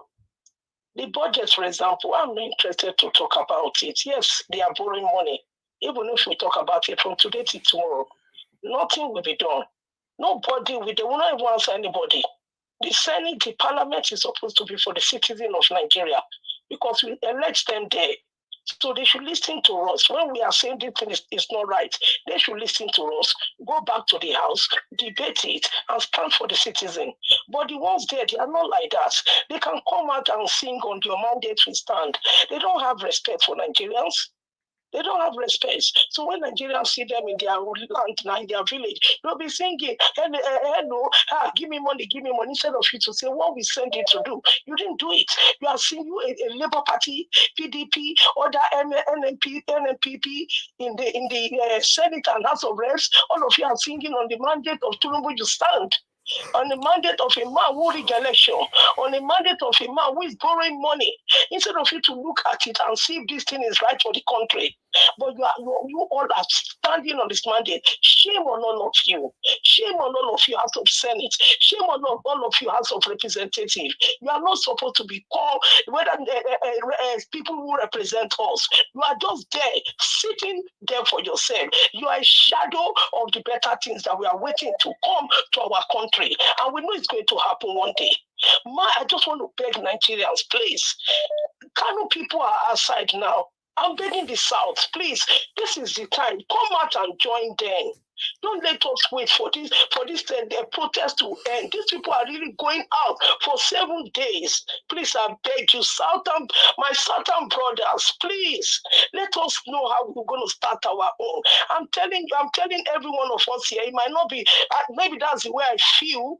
I think the only way that now we are going to be free from this is a great uprising that we shake Nigeria, that you see people running to go and hide. Thank you very much. Thank you, man. Thank you. God bless you. God bless you, man. Thank you so much. Thank you. All right, let me pick another call quickly, my people. Thank you very much, sir, for calling in, Mr. Innocent. Please talk to us. 2 minutes. Good evening to you, sir. Yeah, okay. Thank you very much, Mr. Niger Watch, Mr. Elvis. Yes, I've been listening to a couple of issues that people have been calling in. Yes, I listened to Dino Melaye's call. I know Dino Melaye is part of the whole thing that started, but look at it this way. Now we have been calling for people to rise up, to come out, and nobody is coming out. The reason is what? Because people are afraid of being shut down, doing that. So now look at the people that in the north, they have come out, and since they came out, it has still never spurred anybody from the south to say, okay, now we can do all the same thing. We can start our own. But the call that he called that, it's better to boycott, any future election. If all the political parties will be able to boycott, any future election, this is the only credible way that there will be no election. There will be no election. And this is the best, a demonstration against whatever has been happening. But it will be difficult because if it ever happens, people, every other political party refuse to field out, candidate, refuse to participate in the election. The election will not hold. Then that's when, the case about INEC will now go to the high top of, where people can begin to look at, should we now disband INEC? But if people keep coming out, like he said, the same thing is happening. So he was saying that he was right, that he cannot go to the judiciary. That's correct. The judiciary will not give him anything. So if the judiciary cannot do anything for us, for people there, and people cannot come out to demonstrate because they are afraid, so the best thing is if they can push people, engage political parties, stop. Don't come out for any election. Do not field anybody. Do not do it. Let us see how APC alone and INEC will conduct election in Nigeria. This is what I want, if it's possible. Thank you. Thank you, sir. Thank you very much. All right. Thank you very much. Yes, sir. Anyway, you guys can see that, for me, our Northern brothers also called in earlier on saying that the Northerners have started, they've been on the street now for the past 8 days, if I'm not mistaken, that the Southerners, nobody's joining them. I have said it over and over again here. I don't know what we want. To be honest, I don't know what we want. as we all they talk, so the Southern they beer parlor, they drink beer there, beer. They all they drink beer right now. Let me call on the next person. Let me hear from more people. I think that will be much better. I'll call on Mr. Mashola. Sorry, before you call on the next person, can I ask a question, please? Yes, sure. Mr. Elvis. Okay, ma. Okay, I'll call you, Madam Patricia. Let me take this question first. Thank you very much. Can anyone on the panel tell the reason why Dino did not vote in the last election, and then the callers are calling in? If anyone can tell the reason why Dino did not vote in the last election. Now, somebody said, look at the message and not the person. But the question I will ask is, those cars sitting in Dino's Melaye's parking garage would have end up being the money that he would have used in building maybe maternity homes, hospitals, and scholarship for the people. But because he didn't do it, somebody may have lost their life. People are not able to go to school because that money is to benefit their constituency and not the senators. Thank you. Thank you. Thank you very much. Mr. Mashola, please, you hold on, please. Madam Patricia came before everyone. So since she's available, let me just take her. Madam Patricia, please go ahead. Thank you very much. Good evening to you, ma. Good evening again, Mr. Elvis. And thank you again for the opportunity. Good evening to the people on the comment section as well. Thank you, ma. Yes, thank you. Yes, I want to say that regarding the people coming out from Kano, to me, I don't see people coming out yet in the South. I don't see that because if they like me, then come out as long as they want to stay outside. Because if you look at what has happened during the campaign, I think we had the obedient movement. They had the 1 million march everywhere in key states. 1 million man march. Where are all those 1 million men? Have we not asked ourselves those questions? Since all these things, since after the election, where were they? Where are those people? Those people that gathered, those crowd that we were seeing, following the campaign trail everywhere, calling it 1 million man march for Mr. Peter Obi. Where are they? Where are they? As we speak now, people are, like you said, this is true. They are in the bars, eating ukwobi, drinking fish pepper soup, whatever, they are there. My sisters confirmed it. Two of my sisters are in Nigeria as we speak. So I don't see, even if they like, let the Northerners do what they want to do. They will not come out. They won't. Because to start with, you want them to come out. What would they fight with? The ammunitions are in the north. As far as I'm concerned, I don't think anything has been transferred to the south yet. So what are they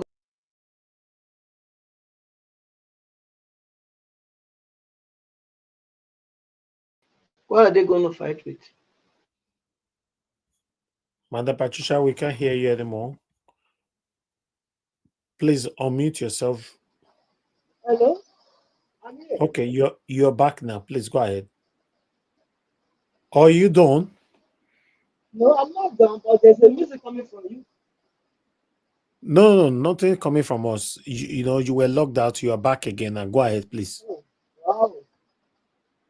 I don't know. I have some. We lost your voice now. Your voice is not clear anymore now. Okay, let me stop them. Maybe Yes, I think you're being attacked. We can't hear you anymore like that. Thank you. Thank you, man. All right. Omashola, sir, please talk to us. Good evening to you. Thanks for your patience. Please talk to us. Good evening, Alex. Good evening, the house. I greet Nigerians And as we can see from the video as we have been showed, Senate is now in the pocket of the Agbado government. For the first time, you watch a Senate representing a budget of a nation without national anthem, and you're singing a song of hooligans. So hooligans have taken over government. They don't know their left and right again. Among the senators are lawyers. Is it that they didn't know what they are doing? That they have to be singing that kind of music inside the Senate? Campaign is over. Campaign is over. On your mandate, we stand. We don't stand on your mandate. You have stolen the mandate. Keep the mandate. We are not dragging the mandate with you. So stop singing on your mandate, we stand. You have won, according to you have won the election. So rule us.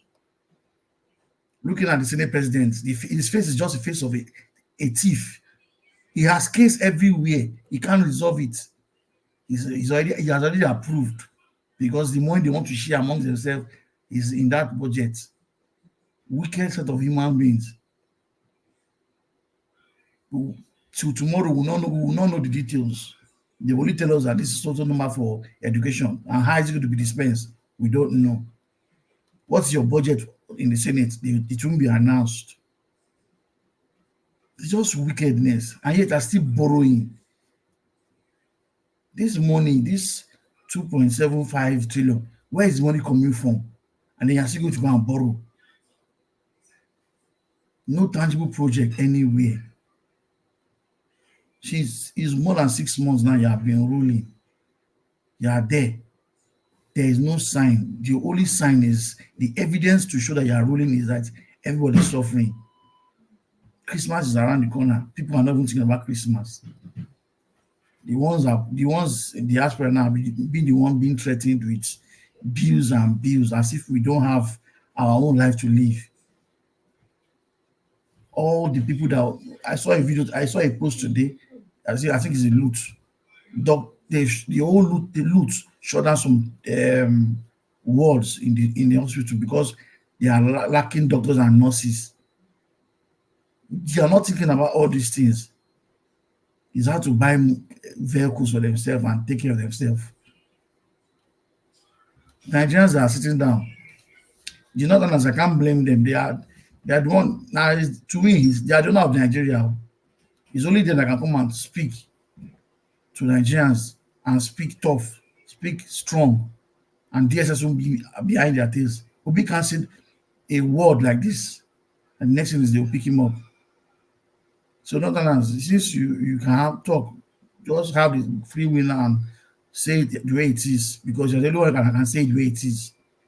If Northerners talks about the way it is now, it's DSS the way it's interesting us. So Nigerians, Kano people are outside protesting for their own life.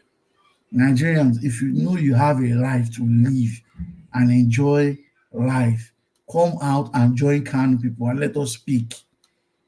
If you are sitting down in your house, you keep praying and praying, God will not leave his heavenly place, come and help you, come and riot or do anything. He will not come and protest for you. You are afraid. God, give us a good government. Give us a good candidate. God has given you a good candidate. They have stolen it and you can't fight back for him. They are waiting for the man to come and come out and tell you to come out. His VP has said, if it's time, when you're ready, you take care of your country. Take your country back now before it's too late. We are keeping quiet. Everybody's keeping quiet. These are expensive.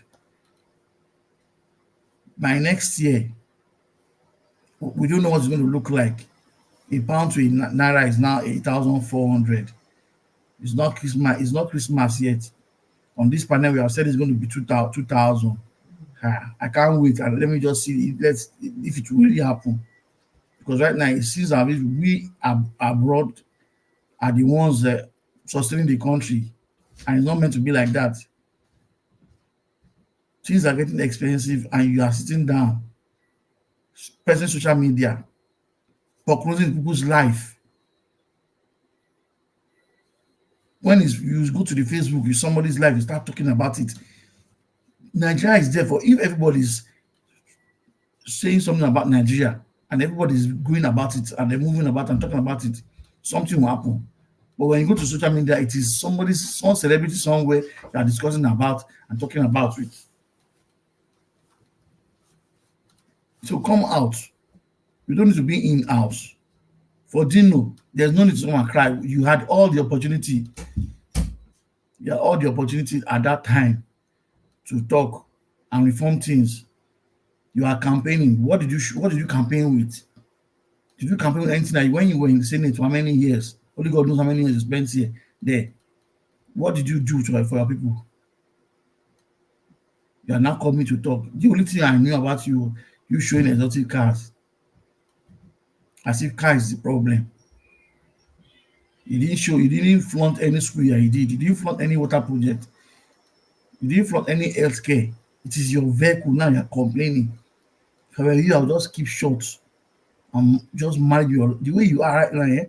You have enough money to take care of yourself. Just keep quiet and leave politics and sit down. Disappear to thin air when it comes to politics. Don't come out again and talk. And when there's next time for a campaign or election, just keep quiet and don't come out. But you're a disgrace. They say the youths are the leader of tomorrow. He's one of those youth. Now he was a youth when he got into the house. Now he's of no use now.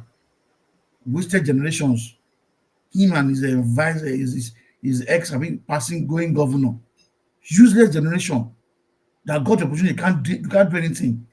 As you are young, you can't show an example that this is what a youth can do. You are there stealing money. You can't show anything. People are there that want to do. We have people that know what to do with money when they see money. It is wanting to have money. It is wanting to have ideas to say, this is what I want to do with this money. Most of you, the head is blank.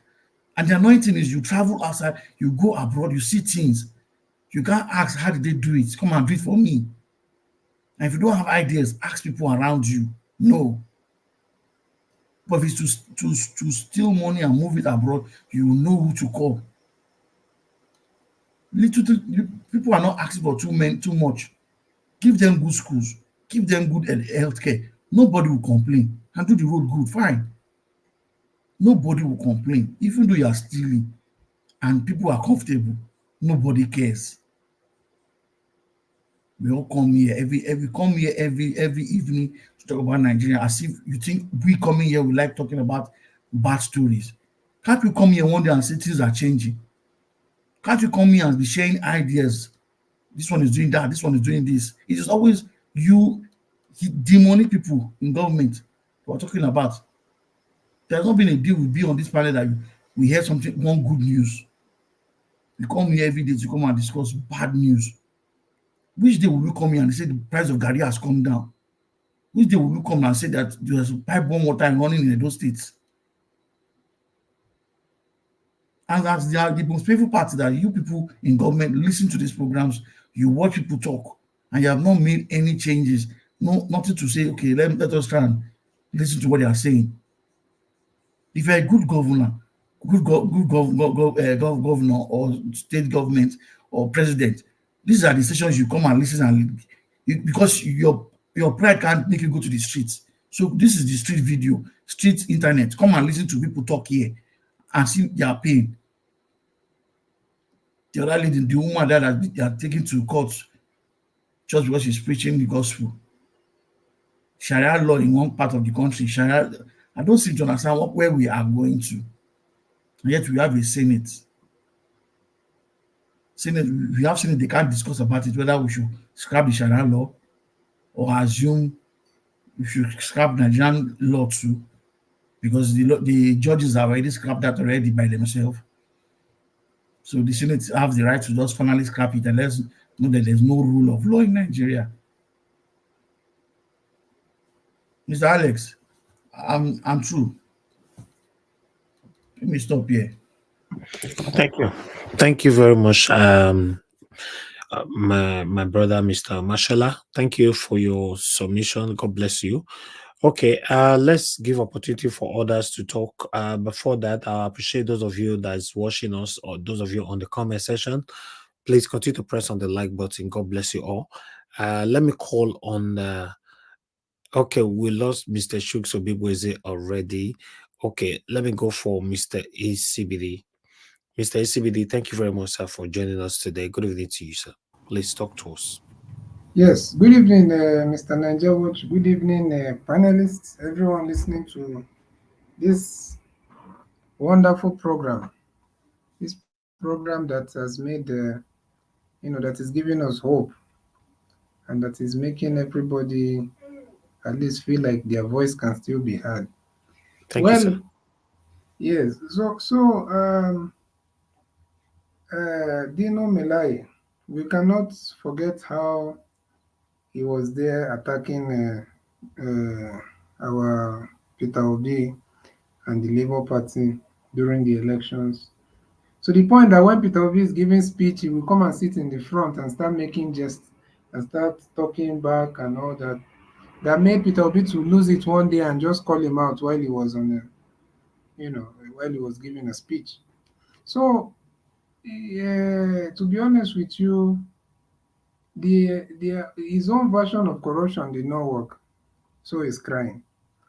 And nobody is being fooled by that. We should not stone the messenger. We should take the message. But at the same time, we should not forget who the messenger is and what he truly represents. So nobody should come and try and ride on the wave of obedience or people that want to see a better Nigeria. So all those politicking, it should be over. And the people in the north, like the other brother said, I don't know, I think is the brother, I think I don't know who spoke on it, but someone just said now about how if the Southerners really come out to speak their mind, the kind of repercussion that they're going to face is not the same that the North will face. We know this. So it doesn't mean that people should stay indoors and not do anything, or people should be, as you put it, as you rightly put it, in the beer parlor and eating in Kobe and eating all those things. That's totally irresponsible, if you ask me, with what is happening in the country, because everybody should come out and take back their country. But at the same time, we must understand that the way these people treat the South is not the same way they treat the North. Okay, which of the South should they come out now? Is it in Lagos? Don't you know what they will mobilize against them? Before you know, you see Agbero from everywhere. All these Uluomo boys and all of them. Before you know what will happen now. So if people are not ready to be violent right now, I don't know if I will advise them to come out, because they will just intimidate them. They will brutalize them. So if we're calling people to come out, we should tell them also to be ready for anything. But they can't do the same thing in the North. They can't. Even the media is not even showing it. That Kano or whatever. It's just when you go through social media, you can see it. So, and at the same time, the North also should use this to understand. I'm not talking about everybody in the North, but just to make this point, so it looks like I'm generalizing, but I'm not, in the real sense, I'm not. They should use it also to understand what the South is always crying for. And they try to brush everything away by just saying it's religion, because you are from the South, you don't like Muslims, you don't like... We are telling them, no, we are talking against bad leadership. We are talking against corrupt politicians. We are talking against bad governance. And they will brush it all away by just saying that it's just a problem between North and South, or maybe it's a religious issue. So, yes, I support that people should come out in the South and protest. I don't support violence. People that want, they should protest, they should come out. But at the same time, let us also consider the repercussions is not the same. The other brother said DSS, and that's true. You make one, even just post anyhow on social media. You might be carried the next day if you're in especially if you're in Lagos or anywhere in the south. So it's quite unfortunate that that's where we are right now in the country. But we just keep hoping for the best. So let me stop there for now. I'll contribute later. Thank you.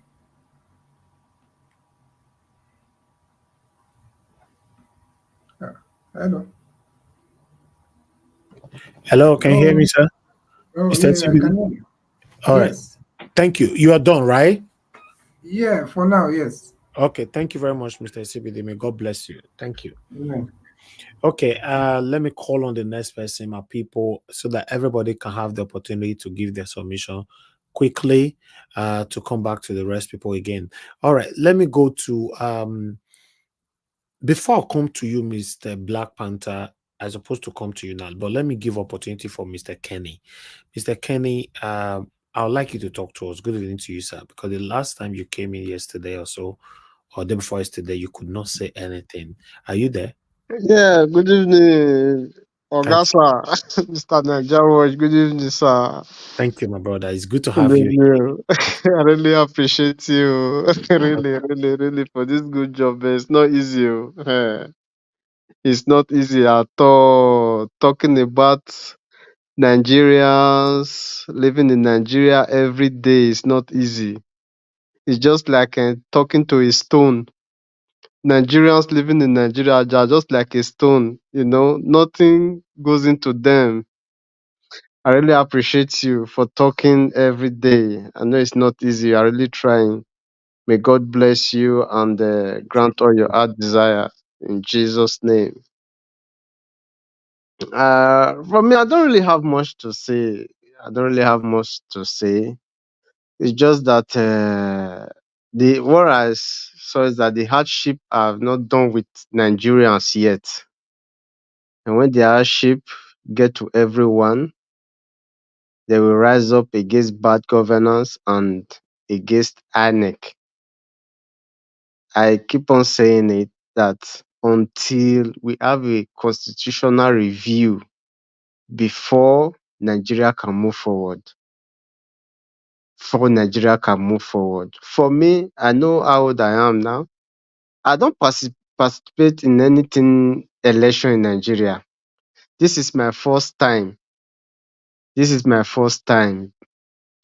have interest about election or about governance or about anything in Nigeria do with governance. This is my first time.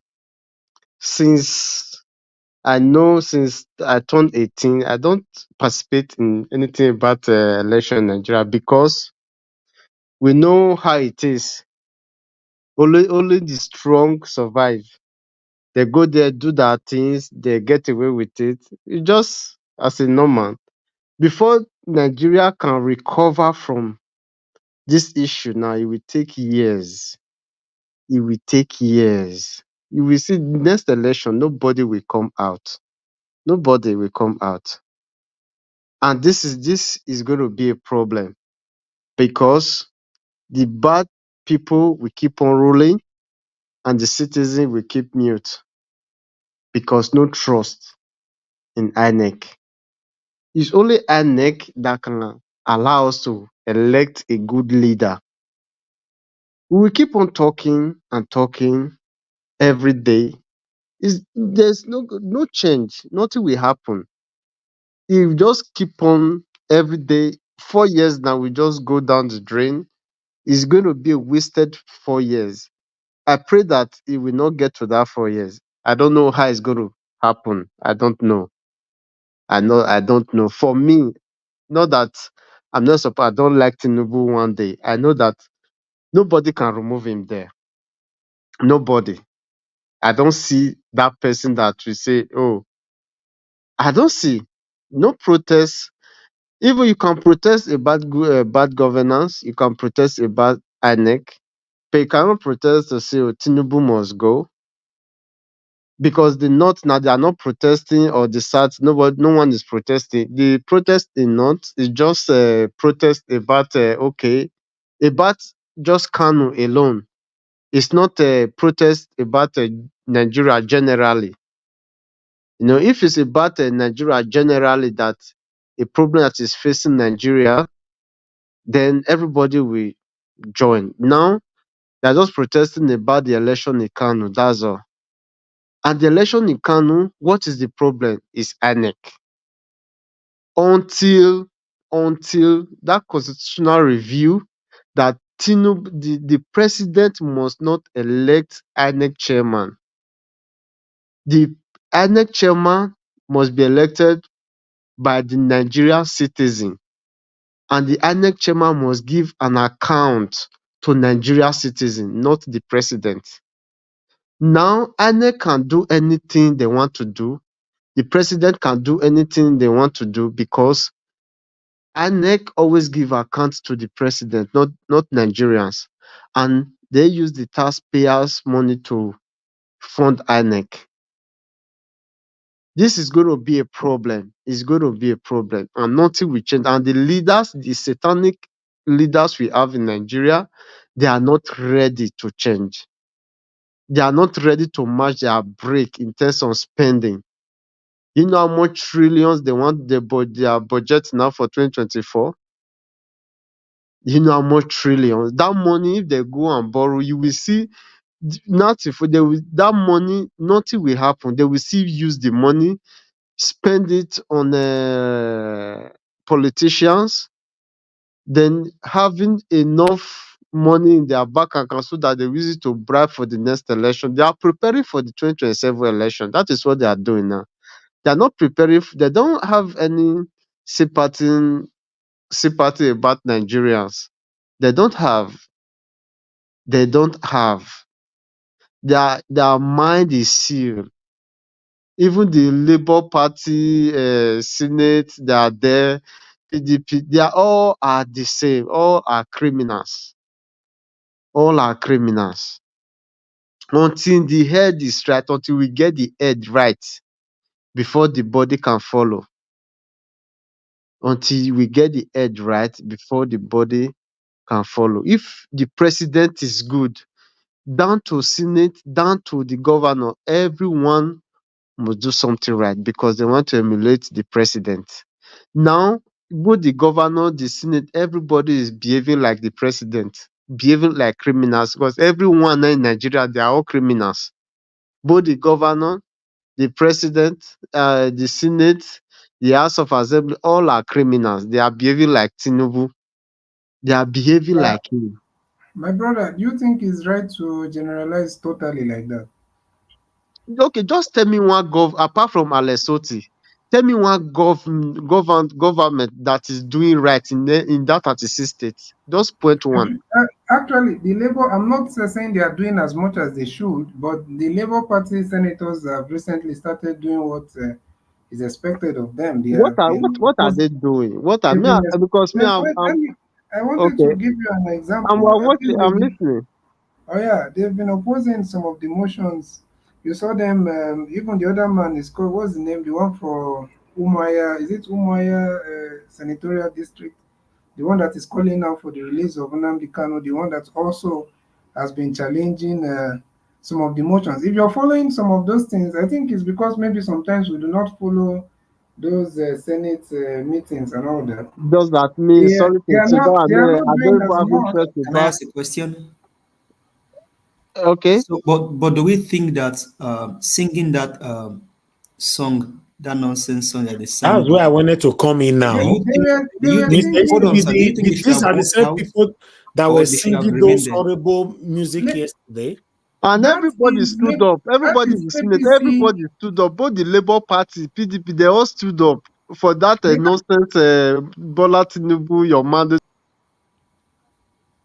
I saw that, but this that is what we get. They were supposed to have walked out of that Exactly. assembly at that time. Okay, okay, let's assume that they didn't work out, but they did not sing. That is APC But Senate. they have to But they sit down stood. first. But they No, stood up. they have to sit down. That is, they have to make a protest that this song is not right in this kind of environment. Did they They have stand to up or sit not? down and oppose it. I'm not even sure about the standing, but if they stood up, that's also wrong. But let's not go as far as saying that they were singing with them. They did No, not. no, no. No. It's on The issue, them. the issue is not even It's on singing. them. They should Once have he's walked presenting out. that, it's supposed to be national anthem. It's In supposed fact, to be a national sitting anthem. alone is not enough. They should have walked out. So none of them could oppose that music yesterday. Nobody. I was just watching it. I don't feel sorry for I just feel sorry for Nigerians, and I feel sorry for myself also, because Nigeria is my home. Because if all this thing is going on, how are we going to get the country right? That is the reason why for me to listen to Nigerian news these days, I don't have interest about listening to Nigerian news, because nothing good is coming out. I want to listen to Allow Bola us for 1 Tinubu minute. or Thank you. thank you, Mr. Elvis. I appreciate you so much. Really. Sometimes I'm really tired. Really. Thank you so much. Thank you. Thank you so much. God Thank bless you. you. Thank you. All right. Let me come to Madam Nena. Madam Nena, I can see your network have been throwing you out and in and all that. So if he's stable right now, I'd like you to talk to us. Good evening to you, man. Yeah, good evening, Miss Ivy. Can you hear me? Yes, we can. Yes, my network has been messing me up, left, right, and center. I don't know what's going on here. Thank you so much. I'm glad I'm able Thank you very to. much, man. I'm able to make it at this moment to be here. I'll be missing a lot of things. Once in a while, I sneak out at the job and listening, but it's not been very consistent. Thank you so much. All protocols observed, everyone on the line, service, very consistent and everything. I appreciate you and I appreciate everybody that is still lending their voice to speak about the things that are going on in Nigeria. Honestly speaking, Nigeria is messed up right now. I don't know if there's a word that is greater than being messed up. That is where this country. Sometimes I ask myself, is Nigeria actually a country? I just see it as a geographical location where some human beings are living mixed with some animals. That's just the way I see Nigeria these days. Because I don't the kind of things that happen in Nigeria, I am still making my research to know that if there is any other nation that some of the things that happen in Nigeria, that you can see some. I'm not saying that see everything that happens, but just see some of the madness that goes on in Nigeria. If there's any nation that you can see a little bit of the things that goes on in Nigeria, things that we accept, things that we condone, things that we see and look away. I'm still trying to understand if there are nations where such things are happening at the level at which it's happening in Nigeria, and people are just letting it go at the level at which people are letting it go in Nigeria. It baffles me. It baffles me. Like somebody, I saw a question that somebody asked before the first time my this thing was thrown. The person said, who do we cry to? Nigeria. To me, Nigeria has moved from the point of being a country that things gets annoying, and it's gotten to the point where it is scary. It gets to the point, when things get to the, I don't know for that, but that's the way I see it. Nigeria's situation is scary, not just painful at this point, but it is scary. Where it's scary in the sense that you are in a country that you call, there's supposed to be a home, there's supposed to be that is supposed to give you a little sense of security, a little sense of identity and everything. But you realize that everything that makes a home is literally missing. The security is not there. The luxury. When I'm talking about luxury, I'm not talking about having affluence or having millions and billions. The simplest, the simplest of the things that people could just say, at least I can use. One time like that, I was talking to, somebody. We're just discussing about, some of the things that happen in Nigeria. The guy was like telling me, he said, at least in this country where we are, we say that America is stressful. The reason why America is stressful is, because we were talking. I told him, I'm like, the reason why we come from Nigeria, we say Nigeria, America is stressful is because at least we have a job to do. A lot of people in Nigeria, everybody, every situation, they have their own stress and stuff to go through. So we're just analyzing the whole thing. The guy was like, at least if there's no other thing, after all the stressful day, after all the wahala, I can just go into my house, flip the light, and the lights come on. If there's no other thing, I can just open the TV, and even if it means switch to maybe watch one comedy or something like that, could just laugh away the stress of the day. Like the simplest things that could just ease off a little bit of the tension that you go through every day.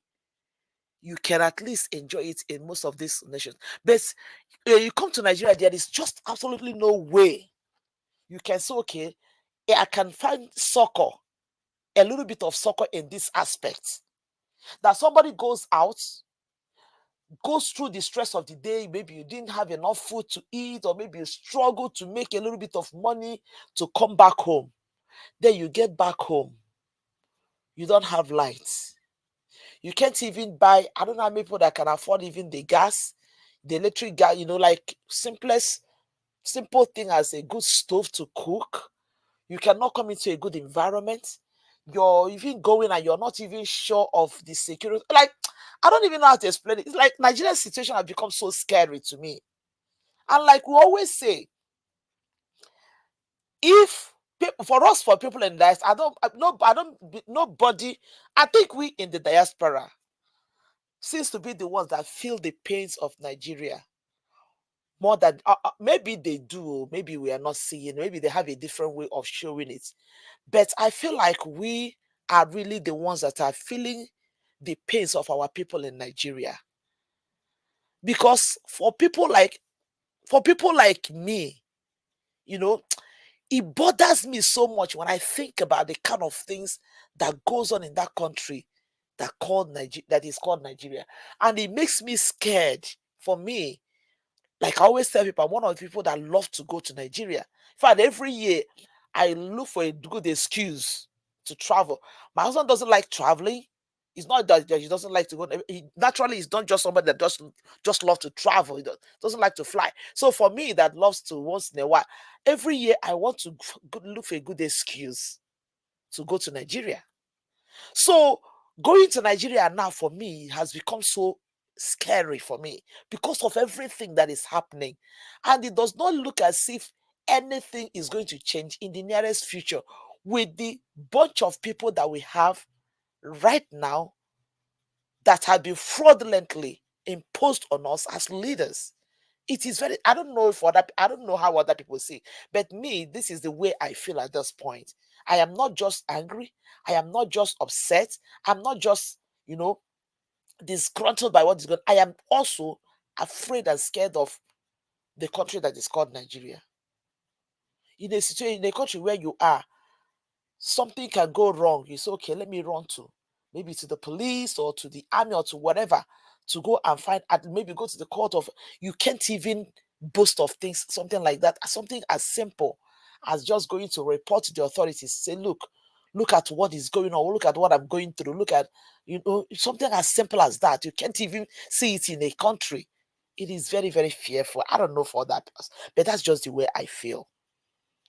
So coming to the issue of the National Assembly, when I looked at that thing, when I saw that nonsense that they displayed,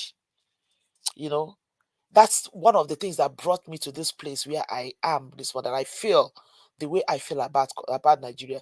Because when you think about the fact that you have people that ordinarily should be thinking of how to protect you, how to speak for you, how to, bring out your, take your voice to where your voice ordinarily cannot get to. And all they do is just to gather and display this level of foolishness and this level of lack of, I don't know the word to use for the masses. I'm not just trying to get a better word to use. It makes you ask yourself, truly, truly, can we really call Nigeria a country? To me, I see it as just a geographical location where a bunch of people, where people are staying. Some few people are sensible, majority are just mad, majority are just acting like animals. And then it brings me to ask myself, a man like Nnamdi Kano, who called Nigeria a zoo, a man like Donald Trump that calls Africa a shithole, do you really blame such people? Because that is what we are acting. Even in animal kingdom, animals, they behave in an organized, sensible way. But the kind of things that's happening in Nigeria is very, very appalling, disgusting. How do you even explain it? How do you even explain it that the supposed president of the country is coming into the National Assembly and somebody, so I don't know who prompted the singing of that stupid song that they were singing. And I asked myself, when I saw it on Arise, the thing, the response I typed there was like, has this suddenly replaced the Nigerian national anthem? Because this is not the first time I'm hearing them singing that song where these criminals or this impostor, this apparition is. This is not the first time I heard them singing. On your mandate we shall stand. Has that become Nigerian national anthem? That this man walks in and this is what these fools, these old senseless people, this is all they could think about to sing. And they actually stood up. They actually stood, and some of them actually, revered that moment. Like, the way they sing national anthem before. When we sing national anthem, you want to stand, you want to respect and honor of your country. And this is where we have gotten to. And that brings me again to think, like I said before, somebody might disagree with me. I've said it before. I don't think that what Tinubu does, he does it with just the money he used to entice people. I want to believe that man is highly diabolical. And I say this because I believe that this is even the reason why majority of the supposed men of God, as many of them that dine and wine with these people, they cannot think straight again. And that is why you see them, they open their mouth in the name of what they call prophecy. But what comes out of them is nothing but foolishness. None of their prophecies works anymore. None of their prophecies makes sense. Why? Because they have been captured diabolically. They have allowed themselves to be like the proverbial eating of porridge and selling birthright, where you have got to the point where you have lost one, just like Samson that foolishly fell, in the hands of a foreign woman, and he lost his strength, even while he was still walking around, thinking that his strength is with him, without knowing that his strength, because he have gone into prostitution, into affinity with the kind of person he's not supposed to go into affinity with. He still has everything that made him Samson, but then the one singular thing that he needed to do exploit has been taken away from him because he has dined and wined with the person he's not supposed to. That is what I feel that is happening in Nigeria. Nigeria has not been captured only with money, but a lot of people have also been captured diabolically. And that's why I believe that this man called Tinubu is more dangerous than any human being thinks that he is. I stand to be corrected, or somebody can disagree, but that is just the way because how do you even begin to explain what is going on in Nigeria? And how do you even begin to explain that the people that, are supposed to talk and people that are supposed to stand and speak sense into the nation called Nigeria, they are all mute, deaf, and dumb at the same time? The likes of Adeboye, who came out to tell us, these are people that every beginning of the year, they give one senseless prophecies, some empty. These people are people that I see them that they have all lost what is supposed to be their glory because they sit and dine and wine with these criminals. And at the end of the day, they are not only enticed by money, but they have also, because they have unequally yoked themselves with these evil people, they have lost their credibility. They have lost their glory. They have lost what is supposed to be anointing that they have with them. And that is one of the things that makes me, for one person, feel that Nigeria is a scary society right now. It is very, very scary. And how do we get out of this? How did we get here? And how do we get out of this? This is one question that keeps coming into my head. How do we get out of this? It is very, very sad. It is very, very appalling. It's very disgusting. Look at the amount of money they say this man is budgeting. And don't get it, for people who do not know, this money budgeting are all borrowed money, money that is going to be borrowed. And they're saying that the money he presented, the budget is presented, is 4 trillion higher than the one of last year. So do you people see that we are not making any move? Some people say Nigeria is retrogressing. I always tell them Nigeria is not retrogressing. Nigeria is stagnant. Because if we say we are retrogressing, if we retrogress, that means we can find ourselves. As at the time I came to this country, Naira was 150 Naira to a dollar. I remember very well then that when I send $100 to my people in Nigeria, they are actually getting 15,000 Naira. So we are not retrogressing, because if we are retrogressing, that means we can get to that point back again. But as far as I'm concerned, Nigeria is stagnant. That country is not going nowhere. It's getting terrible, heading to a place that it is, I don't know, it is crashed. I can feel the sense, the pain and the anger that, the venom that what is Rufai was. That was exactly the way when he started, he hit his side. It's like, oh my God, God help me. Like, you ask yourself, is this thing happening for real? Like, is this in a reality? What I am seeing, what I am hearing, is it really happening? Is it really real? And then that brings me also to say, we talk about the other parties, Labour Party members, and the likes of them that are in the House. There was a time in this country, America, for people who are in the US, and people who follow what is going on in this country. There's always a dignity when people stand. Mr.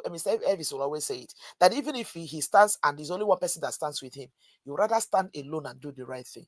There was a time, there was one footballer in America that did something that was remarkable in this country. Because of the issue with the way the blacks are being treated and everything, he felt that whatever the national anthem of America, the way everything that happens does not represent the unity and the oneness that the country preaches. So at each time they are singing the American national anthem, this guy would kneel down instead of standing. He started doing it. At some point, people were, he's insulting the national, this thing, blah, blah, blah. For people that in the US, some of them will know what I'm talking about. He began then, at some point, gradually, people began to get the message. The point I'm trying to make here is this. Those Labour Party, ABGA, and all these other members of the other opposition parties who were in the House, one of the most dignifying things they should have done at the time that this nonsense was going on would have been either to sit, because the song that was being played is not the one they needed to, they're supposed to stand up to sing. Either they sit in protest, or they can, even if it's one or two of them that took the boldness to walk out. But then, just like Rufai said, where would they get the balls to do it? Because they sat and they gave the 16 million Naira vehicle and they collected. You see, my brothers and sisters, that we are in a very terrible state. But I have one message for this Labour Party people. I'm talking about just Labour. I don't care about other parties right now. Labour Party members that are in the House. I understand that some of them were Okada riders, some of them were Keke. There was one that they showed that time. I think he was doing his fish farming. He showed himself. He's like, I mean, even if I get, because I want, does not mean most of them, they were peasants who were a nobody. I want to tell them, the way Tinubu and his people are going, If you think you got into the house easily, that when the next election comes, the obedience will foolishly come and bring you there. Then, if you get your car, they make you clean and keep, because you're going back to that business. If you get your keke, make sure you have not given it out, because you are going back to that being a keke rider.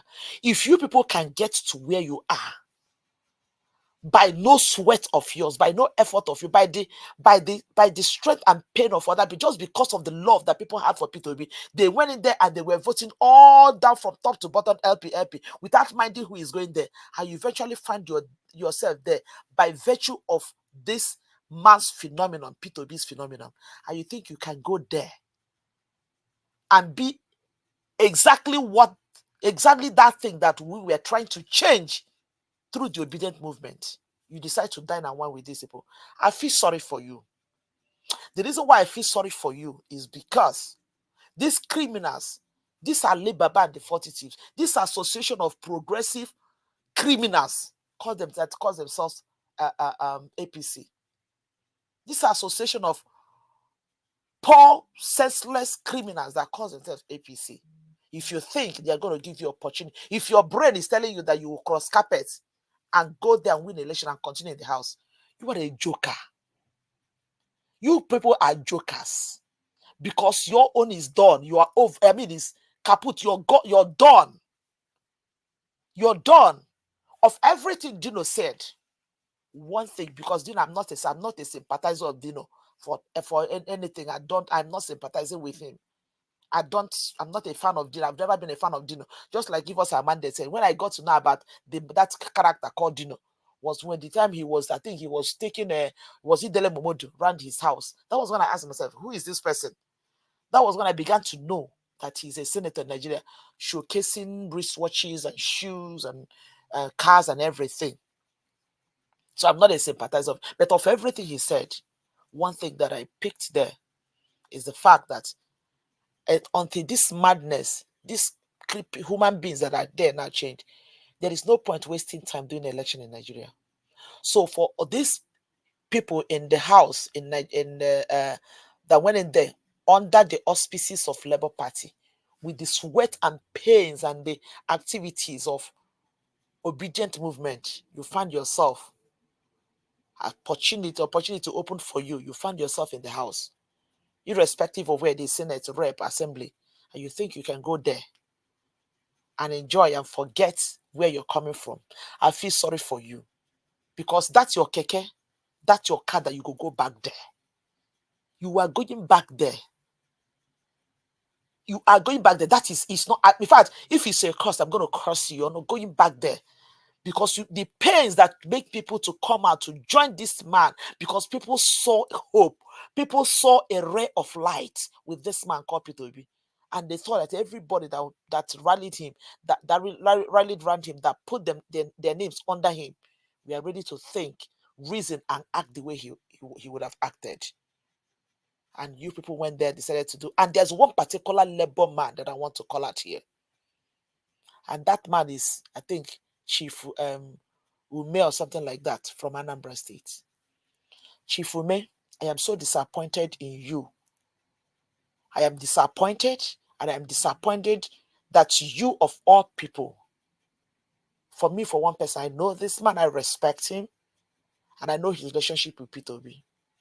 To think that you will be in the house, that since all this madness has been going on, people like us have not heard from you, and you are joining in this foolishness. I am so disappointed, and shame on you. Shame on all of you.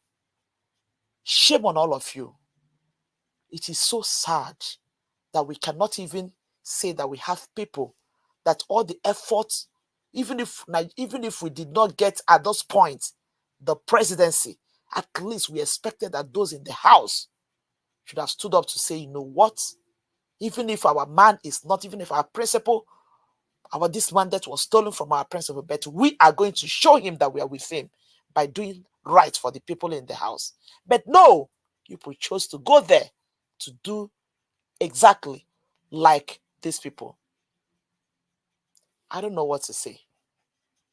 But the only thing I have to say is that Nigerians, you guys, it should be very clear to you that nothing good is coming out.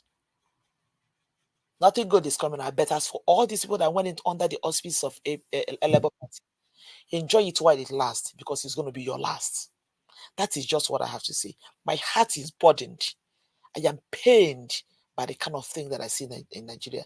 I am not just pained, but I am scared for what and where this country called Nigeria is going to. It is horrible. It is horrible. And for the people in Kano, you people are crying today. Because NMPP was disenfranchised. I wonder how many of them that actually raised their voices to cry of the injustice that was meted out in the 29th election. I wonder. But anyway, let's watch and see. Let's keep watching and see. But where Nigeria is today is a very dangerous place, and it's going to get worse. Thank you so much, Mr. Elvis. I know my time is gone. God bless everyone. Thank you. Thank you, Madam Nena. Thank you very much, ma. God bless you. It's good to have you here today. Thank you. All right, guys. I appreciate every one of you right there. Black Panther, finally, we need to come to you now. I guess you are free to talk to us now. Hey, I don't tire. My seat they born here. Thank hey. you. Thank you so much. You know, do I went for me. Thank you, my brother. Thank you so much. I better talk to us. Oh, Nigeria, we hate you. God bless everyone. God bless you, Mr. Najawad. God bless all the speakers that have spoken. I've been on the backbench, trying to, put things together in my head and on paper. And I want to thank Madam Nena. You have spoken eloquently and as a patriot. I want to thank everybody, other protocol observed. I want to start with one, Dino Melaye. You see, we all are getting this thing wrong. You see, I am not defending Dino Melaye. I am trying to see show the situation in which Dino Melaye himself, and in which any one of us, we also find ourselves if we decide to go in there. Dino Melaye found himself in a place, in a poorer place, in a state where you don't have any option. But Dino Melaye tried more than a lot of the bad carriers we have in the Senate. When he was in the Senate, he fought like never before. They even fought recklessly that they thought they had set close, everything, just to get a way forward.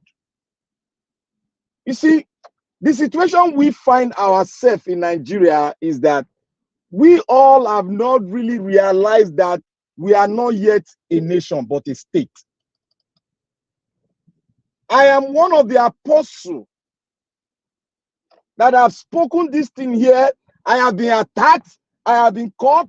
I told everyone here, if you can remember, I said, until Jesus Christ come, I will still stand on my ground that Nigeria is not yet a nation, but just a state. And I will speak on that as we go on. Look, Dino Melaye spoke a word. And the word Dino Melaye spoke is the word that we want. And yet we are following him as a person. But we are not looking at the word. We've argued this thing before. Yeah. We are looking at him, but we are not looking at the word. That same word, we can have a rub-off with that word. We'll stand up and have a good rub-off with the word. But yet, we are focused on the man. Let's explain Dino Melaye. Dino Melaye belongs to a party, political party. Despite that, quote and unquote, is corrupt. But the system which we practice today, if any one of us enter that system, you'll be corrupt.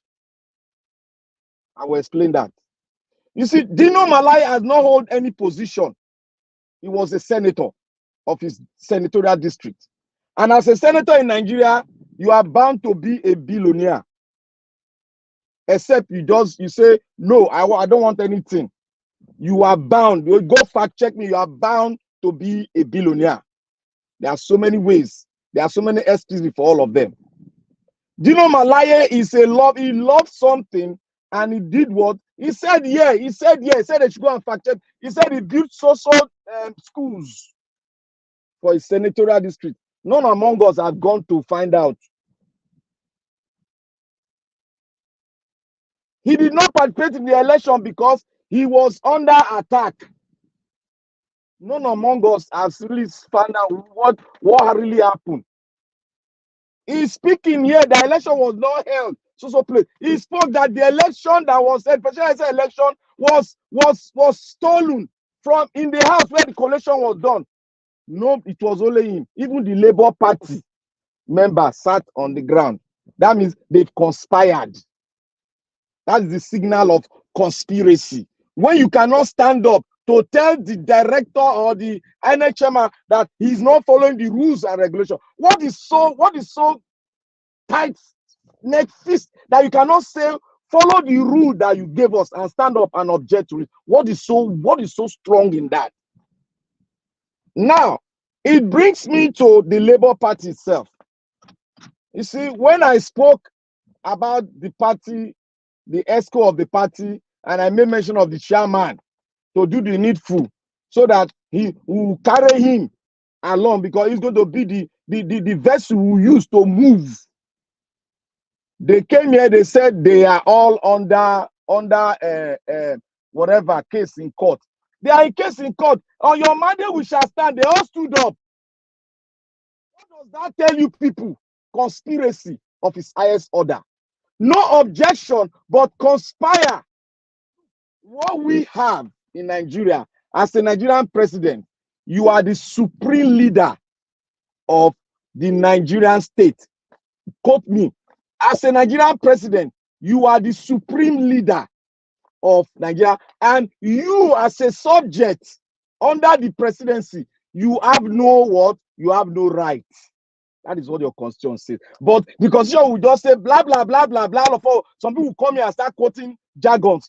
The name of the presidency of Nigeria is called the supreme leader of Nigeria. That is what it's called, and that is what that conspiracy, that constitution, that nonsense paper they gave us, that Abu Salami gave us, that is the power he gave to the presidency. The most powerful human being on the planet Earth. That constitution gave it to him. And it's called the supreme leader of Nigeria. I made mention of the Labour Party. I said that man should come out, the chairman should come out and tell us, give us the blue white paper, how the election went and how they spend the money, and everywhere everything comes out clean. This is what we do. And finally we say we object to what the case that came up in the they did not answer our case, rather they spoke what's on their mind. Up to today, Labour Party have not answered my question. We must come out clean. Let me, Miss Madam Lena, if those people in Labour Party, since the Labour Party ESCO could not come out clean to tell us, give us a blueprint on the paper, how they went in the whole election, what transpired in the election, they cannot do that. Let me tell you, Madam Lena, if those Labour Party senator comes again, they are coming with bag of money to give to the ESCO, and they will qualify them to run for another election, and they will rig it with Agbado, and they will win again. The reason why they will win, the supreme leader of Nigeria, which is the presidency, we authorize the rigging, and it will be successful. Why? Because you have a constitution that is not your own, that was written by the Fulani oligarch. I stand to be corrected. Written by the Fulani oligarch. We should call a spade a spade. They wrote that thing to give to us with some conspirators from the South, lawyers. They wrote it with them, and they gave it to. Obasanjo did not see the constitution when he was sworn into power. Nobody asked that question. He said it himself. Nobody can ask that question. Even the legal luminary, the so-called Falana, whose wife was given an SAN of recent, could not speak. Now I know why he could not speak, because he wanted the wife to become a son. And the son jubilated with him. They all snap pictures. All of us are not even seeing. Nigeria is not a nation. I was in a conference yesterday. They finished it, but I went in. It was done in Michigan State University by this man called the Hamas son of Hamas. He spoke one thing which I hold in a higher esteem. He said, it is not, look, he said, I will refer to Nigeria. That Nigeria is not yet a country. It is a state. And in a state, what happened in a state? Corruption. The people that drive the state love corruption. They love nepotism. They love chaos. They love fear, so that people will fear them. But a nationhood, a nation requires selfless service. Service to build your country, to showcase your country, to show the brotherhood in a country. But the corrupt leadership love a state where they can oppress the already oppressed by nature. The already oppressed. Because among us we find the poor. We are talking here, some of us, some people will come into Nigeria, they will tell you that, oh, Nigeria can run like that. They can run with the constitution. Then what we need is, some people are trying to exterminate our generation. We need a military. These are the conspirators. An educated man who knows simple ideology of the creation of the country, how a country should run, and you are in a place where you can learn how a country should be run. You said we don't require a constitution, that what we have, we can use it. That we can stand under a constitution where they label the president as a supreme head. He can do and undo, but we just need a military to continue to oppress us in a state where you don't have a constitution. Look, my brother, I will not stand in a place where somebody will come out and mesmerize and look at me as a shenanigan. As a man, he can step upon to speak eloquently well. Some people look at it eloquently well. He has spoken, but he has spoken the voice of the oppressors. That is what they are doing. They want to turn the table around, but we have been consistent with it. Nigeria requires a new constitution until we move, until we all sink it into our blood marrow. I have spoken this before. I am not moved. I'm like a pregnant woman who gave birth. A pregnant woman who's about to give birth is not moved because he knows that he's going to give birth, but it's going to be painful. He's going to give birth successfully. I am not moved by what is happening in Nigeria. I am not moved by all of them stood up above their national item because I know Nigeria is a state, it's not yet a nation. I told you, until we want to change the trajectory, until we all here start to speak on the matter, Nigeria must become a nation. We must, a new nation was born when a constitutional body by law was organized by a president who we tag as a weak president, GEJ. He constituted by law, paid by your money. You and I, by your money. And this was consensuously agreed upon. And what do we have? Somebody sat on it. And what do we see? All of us went cold-blooded. We could not talk. We require just one person that is talking. Why is Falana not talking today? Because he has joined the bandwagon of the oppressors. My wife is a SAN. Me, I'm a SAN. So what else? Money flows. If we talk, we are giving 200 million naira. That is it by your supreme head called the president of Nigeria. That is what it is. The presidency, the supreme head of Nigeria is for sale. Who has the money can buy it. But if I'm there, let me finish my own because it is my turn. I said Nigeria is not yet a nation. We are still living in a euphoria. Obolo was said it now. I don't know why we are. History is repeating itself, and we are repeating history because history has spoken that voice that Nigeria is not a nation, and we are repeating history yet that Nigeria is not yet a nation until we turn the clock round and go back to where a new nation was born, and a constitution was invoked and was signed by every 6 cardinal points. Areas in Nigeria, they were signed by them. and they said we agree with this new drafted constitution. Let us go ahead with it. Why is it that the caliphate sat on it? That's a question for all of us. I stand here until we start to voice our head out. We have only one road now to pass. I know something is going to happen. When we enter the second phase, we will know that road, it will happen. Until we voice out that we need that constitutional conference to be invoked so that all of us can speak on it and we can look at it where Nigeria will speak. INEC, FEDECO, if you guys were around, FEDECO was like INEC. It was done by the military. They created another one. It was done, and now they created INEC. Why? Because they found corruption all over the place. It happened during FEDECO time. This same thing you are seeing, so it happened, and that is history repeating itself. And we are all here speaking how we are going to take power. You cannot take power if you don't spread red oil in this situation. The only way we can peacefully go is for us to invoke that constitutional conference paper so that we can talk on that. We have a legal way out. We can go to the World Court that they are refusing of our rights because we paid for that constitutional conference, not them. We paid for it. And somebody will come here and tell you that, oh, Nigeria is a nation. What about the island? Island is versatile. They speak different language, but they don't have the constitution, but they are still existing. Look at him faking himself. Let him look at the mirror and talk to himself, or let him go and listen to himself. Is this an academician speaking, or this a corrupt entity speaking? We should all voice out. Nigeria, everywhere, voice out. We need that constitution to come. And for the people rioting in fighting for their right in Kano, they are fighting for their right in Kano, not for their right in Nigeria.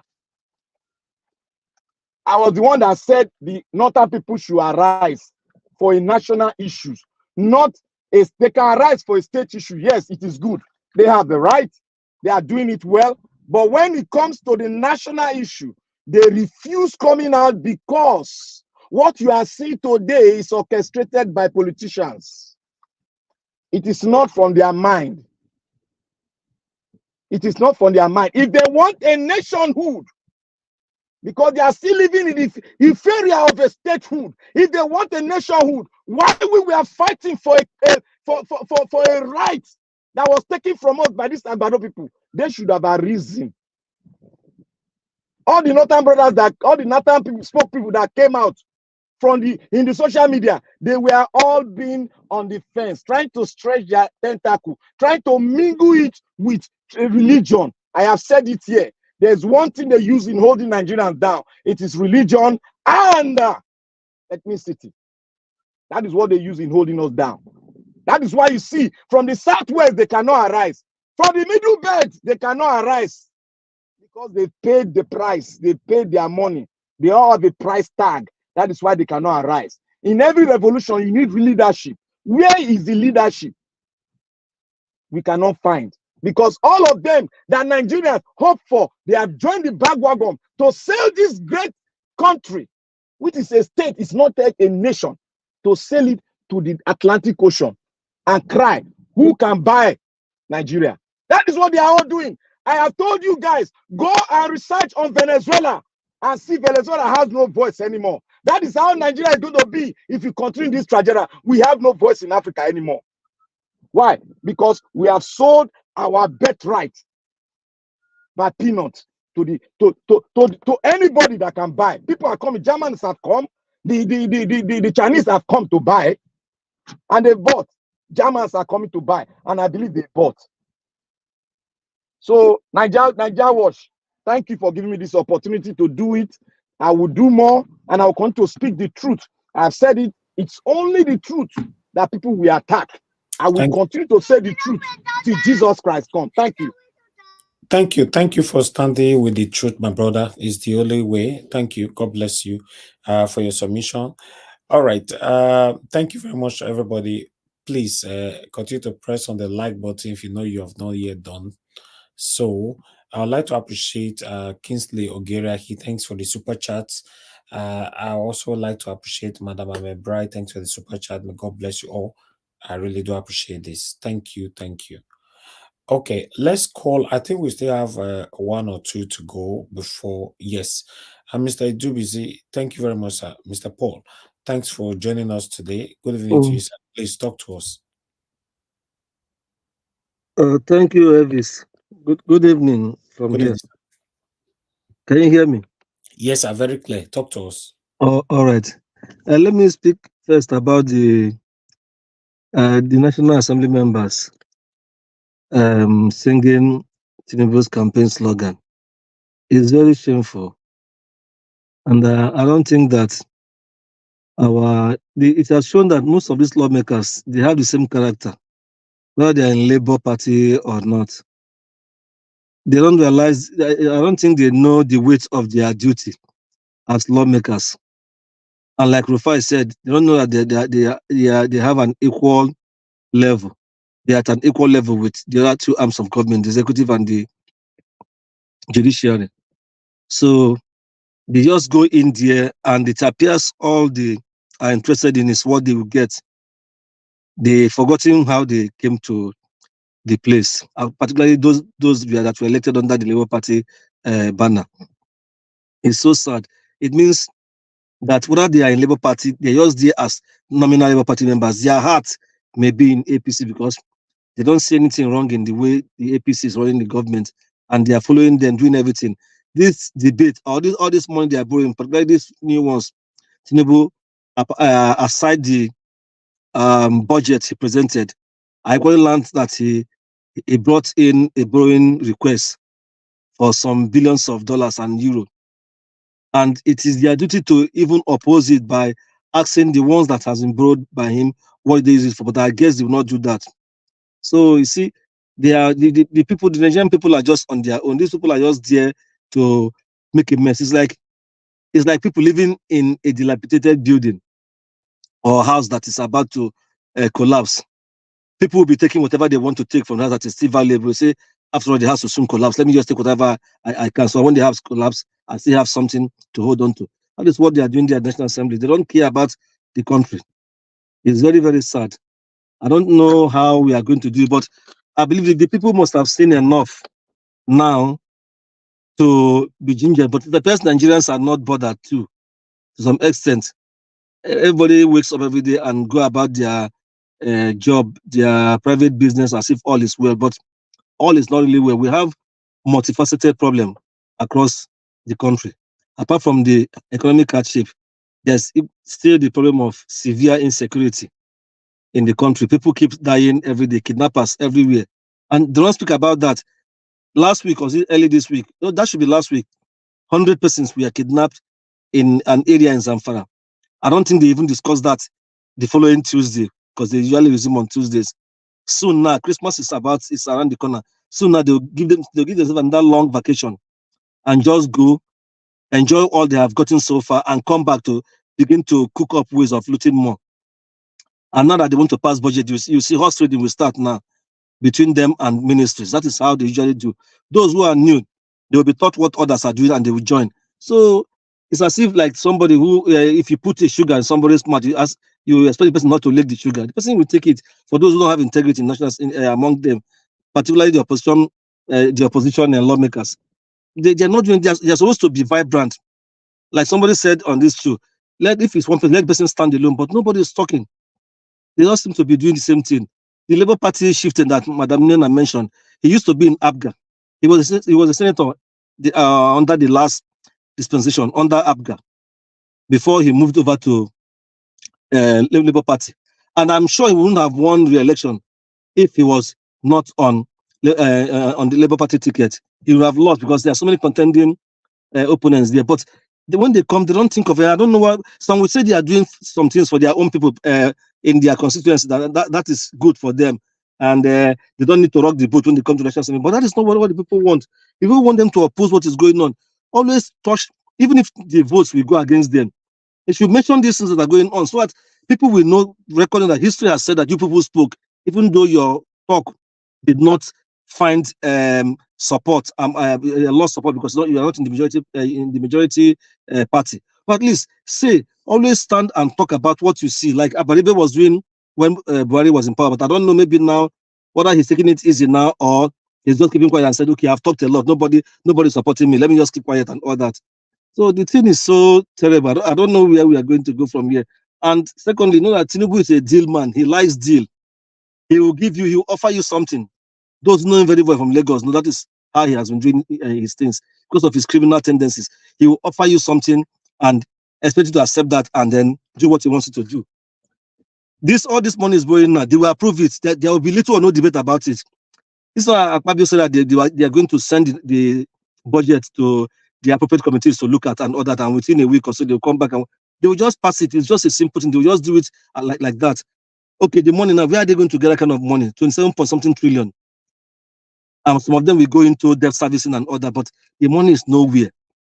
What they will do, the revenue the country will make from oil, seaports, and all that, most of those money now, they will not channel many of them to what the project they're going to do. But it is that same deal. They will just divide. It's following the Tinubu the Buhari playbook. They will do what they want to do, and that will be all. But nobody will call them to account. The lawmakers, they are supposed to be working for Nigerians, for the people, because they were directly elected by the people. They're supposed to go there and talk, even those in the party, in the ruling party. But it's unfortunate. They have seen that Nigerians are not standing to fight for themselves. So, and they're doing whatever they want to do. And like the last speaker said, Black Panther, the country is completely in a mess. This thing will get even tighter. They will squeeze the opposition and ensure that they snuff out life out of the opposition parties by all means and run things the way they want to. At least they have all those small parties who may be wrong, who if others boycott, they will. If the major ones boycott, those ones will still run because they will know what they will get something at the end of the day.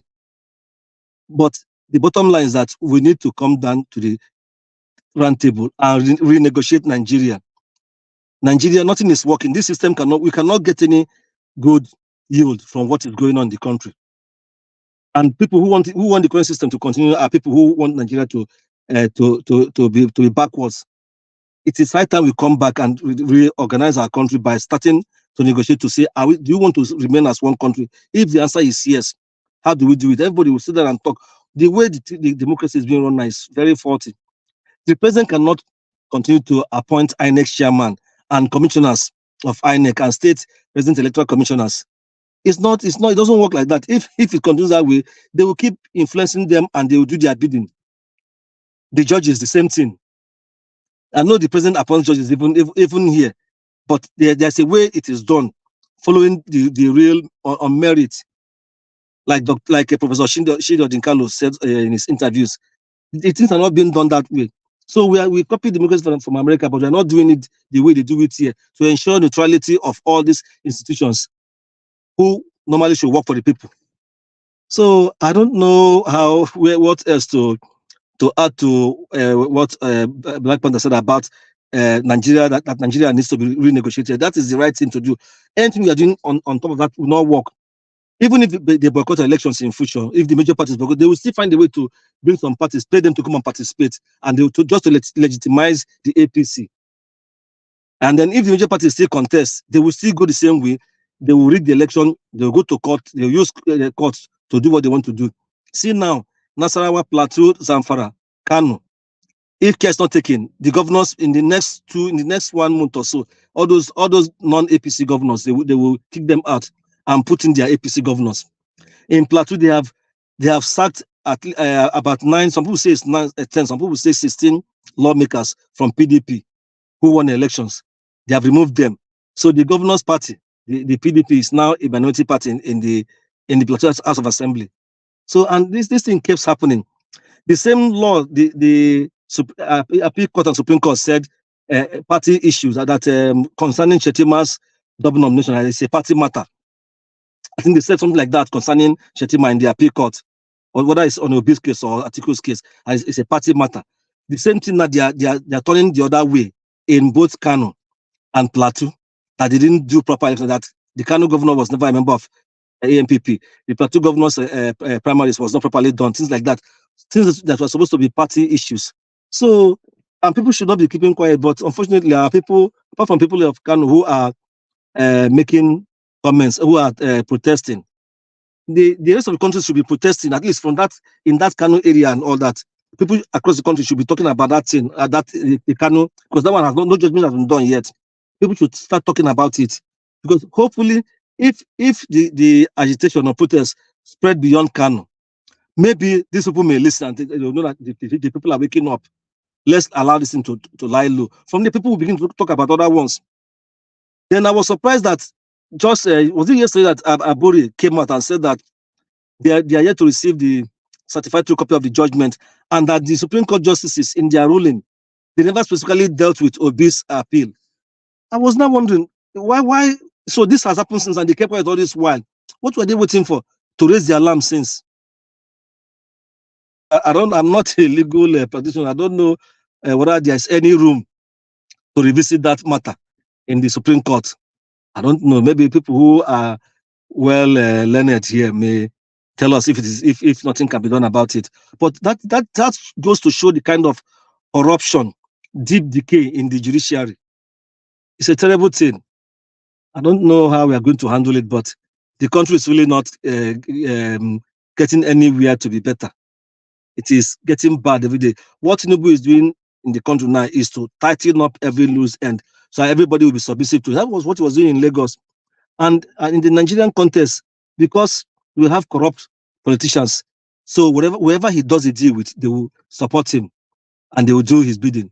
You can see how Akpabio usually smiles at any time he calls his name or he talks about whatever the request Tinubu brings to them, because all of them at the end of the day they get something from all those deals.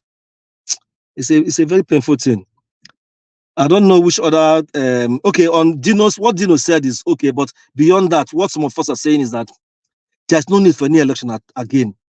We should right now, people should start agitating to renegotiate Nigeria. Everybody should come to the table, because the way the system is run now can never allow neutrality and objectivity in elections. There should be the talk now should be that we should not that Nigeria should dissipate or should not exist any longer. No, but let us come. The system we are running is not working for us. Is it the way these states receive money? Every month they come to Abuja to collect money, and when they go back, the governors will just do whatever they want to do with the money across the country. They don't give account on how they spend the money. They still even use local government money as their own money. Security vote, the same thing. There was no like security vote in the constitution and all that. It was a follow up from the military regime. So the military package is constructed in a way that anybody who is the president will have power to do as he or she likes, and their intention is that their group or whoever they anoint, whoever they want, will always be the one that comes up as president, and that's always been so, except until Jonathan came to power after Yar'Adua died. If Yar'Adua was to finish his tenure and even wants Jonathan to replace him, they wouldn't even allow that. They will remind him that that is not in the original plan. Those of them who run the country. So the country cannot get better under this condition. We have to come together and sit and decide, look at our country and say, we want to continue this way. What is the future of our children? And at the end of the day, we have to sit down and decide how to run this country, the kind of democracy we're going to practice, how the powers the president will have, the powers the governors will have, the powers the state will have, so that things will be done equitably. If a state now wants to do a seaport, they will still require, as it is under this constitution, they will still require some approval from the federal level. And if the government at the center doesn't like that state, those projects may be stalled also, because you have to still import materials that are coming from abroad, taxes and all that are there. So they should practice democracy the way they do it in the US here, where they took from. In the US here, states manage their things themselves, except in some areas like defense and criminal justice and all that, and currency. But states run their system. Nobody gives states any other than how to run their schools, on power supply, on healthcare and all that. Even though there's a general federation law that everybody should abide to, and even those laws, they agree on it before it is passed, because they have representatives at the Congress who fight for their states. But we don't do things the same way in Nigeria. All those people you see there, most of them they are there to just make as much money as they want and take them outside the country to either to invest in something or just to enjoy themselves. It's a sad thing. Thank you. Thank you very much, sir. Thank you. You are very right. It's a pathetic situation we are in Nigeria. Like I said, we all will continue to talk. We are doing our part, but unfortunately, we are not sure who we are complaining to be honest. Nigeria Watch. Yes, sir. Can you give me 10 seconds? Yeah, go ahead. Okay. I want to correct this notion that people think that I'm attacking the Labour Party. I want the Labour Party ESCO to come out clean so that we can work in a positive force to bring down these senators and House of Rep members. If they don't come out clean, these people from House of Rep members, they will take money and persuade them, and we have no voice. That is why I'm talking now. I am talking now. Thank you. Thank you. Thank you very much. Everybody on the panel have spoken. We're going to have our final submission right now. May God bless every one of you for your patience and for your time with us today. Those of you watching us, those of you on the comment section, and everybody that have participated one way or the other, may God bless you all. Let's have our final submission so we can end the show. We're already over 3 hours here. So let me start with the first person on the panel today, which is still here with us. Give us a mandate. My brother, if you are there, please, let's have final submission. It's going to be 5 minutes now on this final submission. Thank you. Well, thank you very much. There was no way that the National Assembly was not going to pass that budget. It is sacrosanct, and I think already they seen that budget already passed the second reading. But if you listen to what Akpabio said, that budget will be passed hastily, and that's a way to compensate this drug baron criminal for all of the shenanigans they did during the election. Only Nigerians are the one that will arise and take their country back. Then for the song that was sung, well, I mean, I don't bother about that. If the Labour Party or PDP don't do what they need to do, they will still sing more songs. But also, that song is just to re-echo the fact that this guy is an illegitimate president. He does not win. He didn't win the election. He's not going to be getting legitimacy, no matter how he does it. Even though he has money, there is one thing he cannot buy. He cannot buy legitimacy. But also, if you can show that picture of Rhoda, so that Nigerians can see and then also continue to advocate for her, that Rhoda should be released, Roger Jato should be released from prison because of speaking up to evil, that'll be fine. But I think people all said Dino Melaye, for me, no matter what the opinion of people may be, that's their opinion. Dino cannot change his skin. He's a leopard. He cannot change his skin. If only and if only if all of the money used in buying the vehicle that he bought, that he has in his garage, the wristwatches, maybe that would have saved life in Kogi. But that guy did not do anything. Rather, he stole people's money, bought wristwatches, bought different cars, Lamborghini, exotic cars, and people are dying. So Nigerians, when you wake up, you will take your country back from these thieves and wicked men. Until then, I wish Nigerians success. Thank you very much. Thank you. Thank you, my brother. God bless you.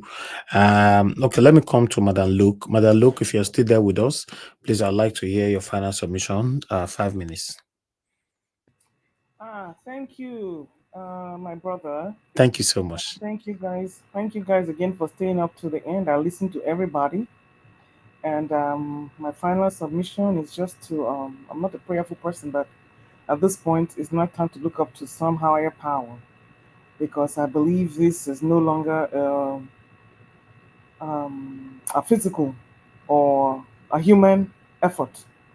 because it looks like we're all under a spell. And to break this, we need some kind of intervention. It reminds me of what Macron had said when Niger was trying to kick France out of Niger. He said, Africans are not capable of ruling themselves and they will always need help. And it looks like, you know, I'm beginning to see an element in what he's saying because I don't know how 200 and something million people can be going under the same, groaning under the same yoke. It doesn't matter if you're here, and this poverty does not know religion. It doesn't know tribe. It doesn't know status. We are all groaning, regardless of where we are in Nigeria, and yet we cannot still come together. It's unfortunate. Like I said, I have reached out to my spiritual power because right now it's no longer physical and it's no longer an earthly problem. Thank you very much and have a wonderful week. Thank you, man. Thank you. God bless you. Have a good evening. God bless you right there. Let me call on the next person, Amashola.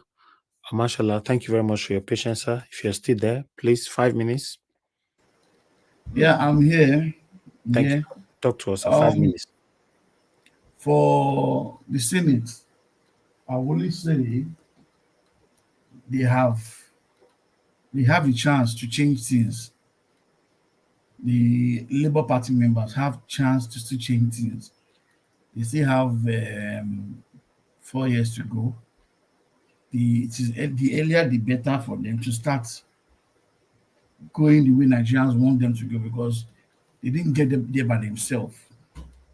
So we expect them to speak for the people and not for themselves and not for their pockets.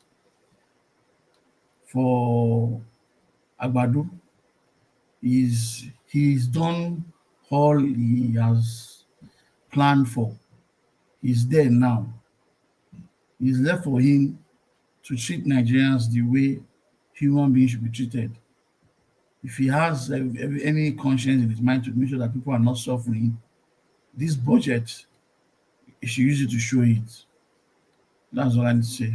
Thank you. Thank you. Thank you very much. Thank you, sir. Thank you. God bless you. Okay, let me hear final submission from Madam Bright is with us. Madam Bright, please, I would like you to talk to us. Good evening to you, ma. It's good to have you here. Talk to us. Good evening, Mr. Elvis. Thank you. I really have to thank you, and I will continue to say I appreciate you. My big thanks goes to you, and my other thanks go to Bomi Diaspora. Iye here. Iye Nogi. Itwe Obuta.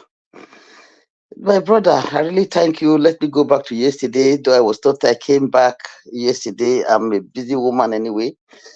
I came back yesterday. I met. It was a hot talk yesterday. I appreciate every one of you. The way you ended it, Mr. Elvis, I appreciate you and I love that. Thank you so much. As of today, anyway, if I will tell you that I'm not really tired in the whole matter, I'm just joking. I'm just joking. When we have nobody to cry to, it is very sad. Arola have given the power, as I've been saying, to Tinubu, and is getting everything, holding everybody tight. And we don't know how to go about this. Nigerians, I'm sorry for being too afraid to come out and protect peacefully. Fight to get your country back. It is very sad. Now let me go back to Dino Melaye. Anyway, in some fact, he was trying to say the truth now. And we are also praising, was the first time by INEC where he cried out during election. That's why I praise him. But Dino is a chameleon. And I'm happy that Nigeria happens to him. Whether he will never change, he's part of them. And now he has gained a lot in politics with all his weight. They are never satisfied. What is this he fighting for? That's enough. So it's just like a drug addict. They are not fed up of getting money. Money. And they are talking millions and trillions. So Dino have already survived, got some things from his politics. So it's enough for him. Let him stop that thing because it's still not straightforward at all.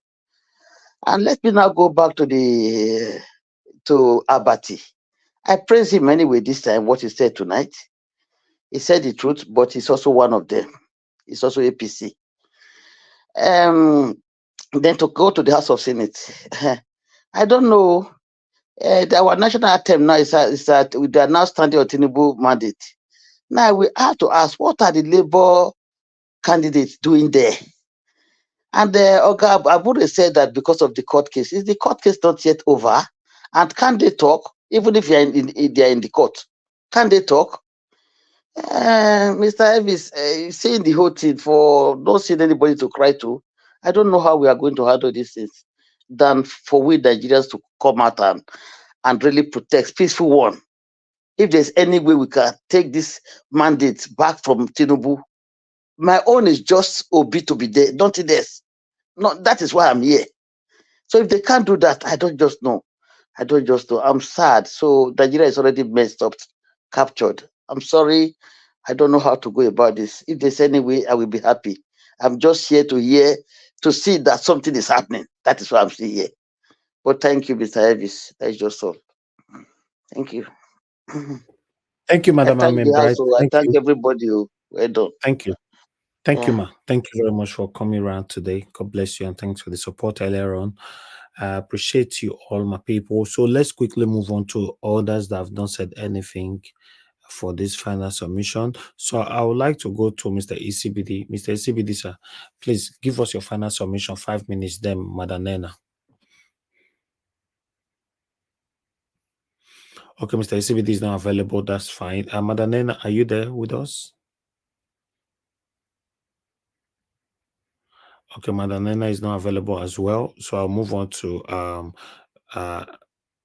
Mr. Tinubu'S. Please give us your final submission, 5 minutes. Then we'll come to. Yeah, I'll make it snappy. I want to use this medium. I know some Labour Party officials may be watching this thing, that it is their duty to call the lawmakers and sit them down and remind them of how they were voted into power, how they even got the party ticket in the first place, and that they were voted to power because people believed in Obi and people thought that they are going to fight for them. There's so much opposition they can do. So many things are going wrong in the country that they're supposed to be bringing to light. They're not going to fight other lawmakers from APC or PDP, but you should be pointing out all those things. Stand by the people. Always point out that the people are suffering and that the people want change. Who want things to change in their life? Cost of living, cost of fuel, and other things that are going on, insecurity. People cannot go back to their homelands, villages, or even to farm and all that. Those are things that should be pointing out the suffering of the people, and they need to utilize the funds that they are approving. They need to properly utilize it and monitor how it is being utilized. These are things they should be saying. Nobody will put knife on their throat to cut it. They should be saying the right thing. I don't know why they are afraid. Maybe there's something that goes in there. When they get in there, they will be shamed and begin to behave like the APC lawmakers. So they should be reminded how they came to get that seat, including the FCT Senator Mrs. Kingibe. She has made efforts in the past to become a senator. She didn't get it until this time, and she knows clearly that it was because of the Labour Party supporters across in FCT that she got that position. So that is one. And that one is about what Dino said. Dino has said, yes, he has exposed what INEC is, and everybody now knows that it is really INEC is really a rotten place. Even the Labour Party man in Imo who wants to go to court, I don't think INEC has even given him certified 2 copies of the election results or materials that he wants to present. He wants to use as part of his evidence in court, just like he did to Obi. So it's the same playbook. So they feel that they have just captured the country, and the country is under their control. They are using INEC and the Judiciary. So, and some prominent Nigerians who should talk are not talking. So it's left for the people to come out and begin to protest, even if it means in small measure across the country. Maybe when they begin to do this, these people, they will definitely shake. They know that the game is up. So that's the only thing. We are just urging Nigerians to try and take their country back. That's it. Thank you. Thank you very much, sir. It's good to have you on the panel today. Thank you. God bless you. All right, Black Panther, please give us your final submission. Let's round up. You're the last on the panel. Thank you, sir. 5 minutes. Thank you, Mr. Naija Wash. Thank you, Mr. Naija Wash, for giving me this opportunity to talk. I want to speak to every Nigerian. When the military junta entered power in the person of Babangida, we were all praying. We prayed for 8 years. Nothing happened. Until pressure, was not prayer, it was the works of our hands through NADECO and other pressure group that made Babangida to step down. He said he was stepping down. Understand that statement? He said, I am stepping down, but I'm not far from the throne, from the supreme throne. Now, we civilians, we have gotten power now. We all are sitting down praying. You see one thing about Nigeria, we can pray. There's nothing bad in prayer. But we are faithless. We are faithless. We don't have faith. It is only when you mention, I'm talking against my papa, that is when you see their faith will rise up. That's what you get. Because when you are faithless, you become a carnal person. And that is what is happening in Nigerian Christianity. They are what? They are faithless. They don't have faith. You keep on saying, I'll pray. What is wrong in acting on the word of God or the word that you have pronounced from your own mouth? Because by your word you shall be judged. You cannot separate yourself from your word because it is your word, it is whom you are. We fought against Babangida. Many were down. That is what's called a revolution by organized society of Nigeria. There's nothing bad in praying, but when you pray, act your faith. But when you pray, continuously praying and praying on one particular issue, that is a faithless Christian. That is a faithless Christian, I repeat. The only thing here we have been talking, Nigerians are docile. I pray to God that we should not be so docile to this extent that there will be a sort of division in the military and military will take over. Because our docility and our quietness, the military are part of Nigeria, and this thing is hitting hard on the lower cadre of the military, from the rank of the major down. When they will take over, the Nigeria that you stick, you are seeing, you will find it hard to see it again. It seems that is what we deserve, because we have so many faithless Christians. They come and allow you people to talk about, I'm a Christian, it is prayer. You are a faithless Christian, because faith, if you don't have faith, you cannot please God. You cannot continue to pray on one particular thing without not acting on your word. Your word is to take your birthright from the hands of the oppressors. Your prayer point is for Nigeria to become a country. And how do you become a country? To fight for it. When you don't fight for it, you begin to pray for manna to come from heaven. Gone are the days when God was provoked and manna came from heaven. God will never do that again. It is left for you all to stand up and walk your faith. Walk your faith.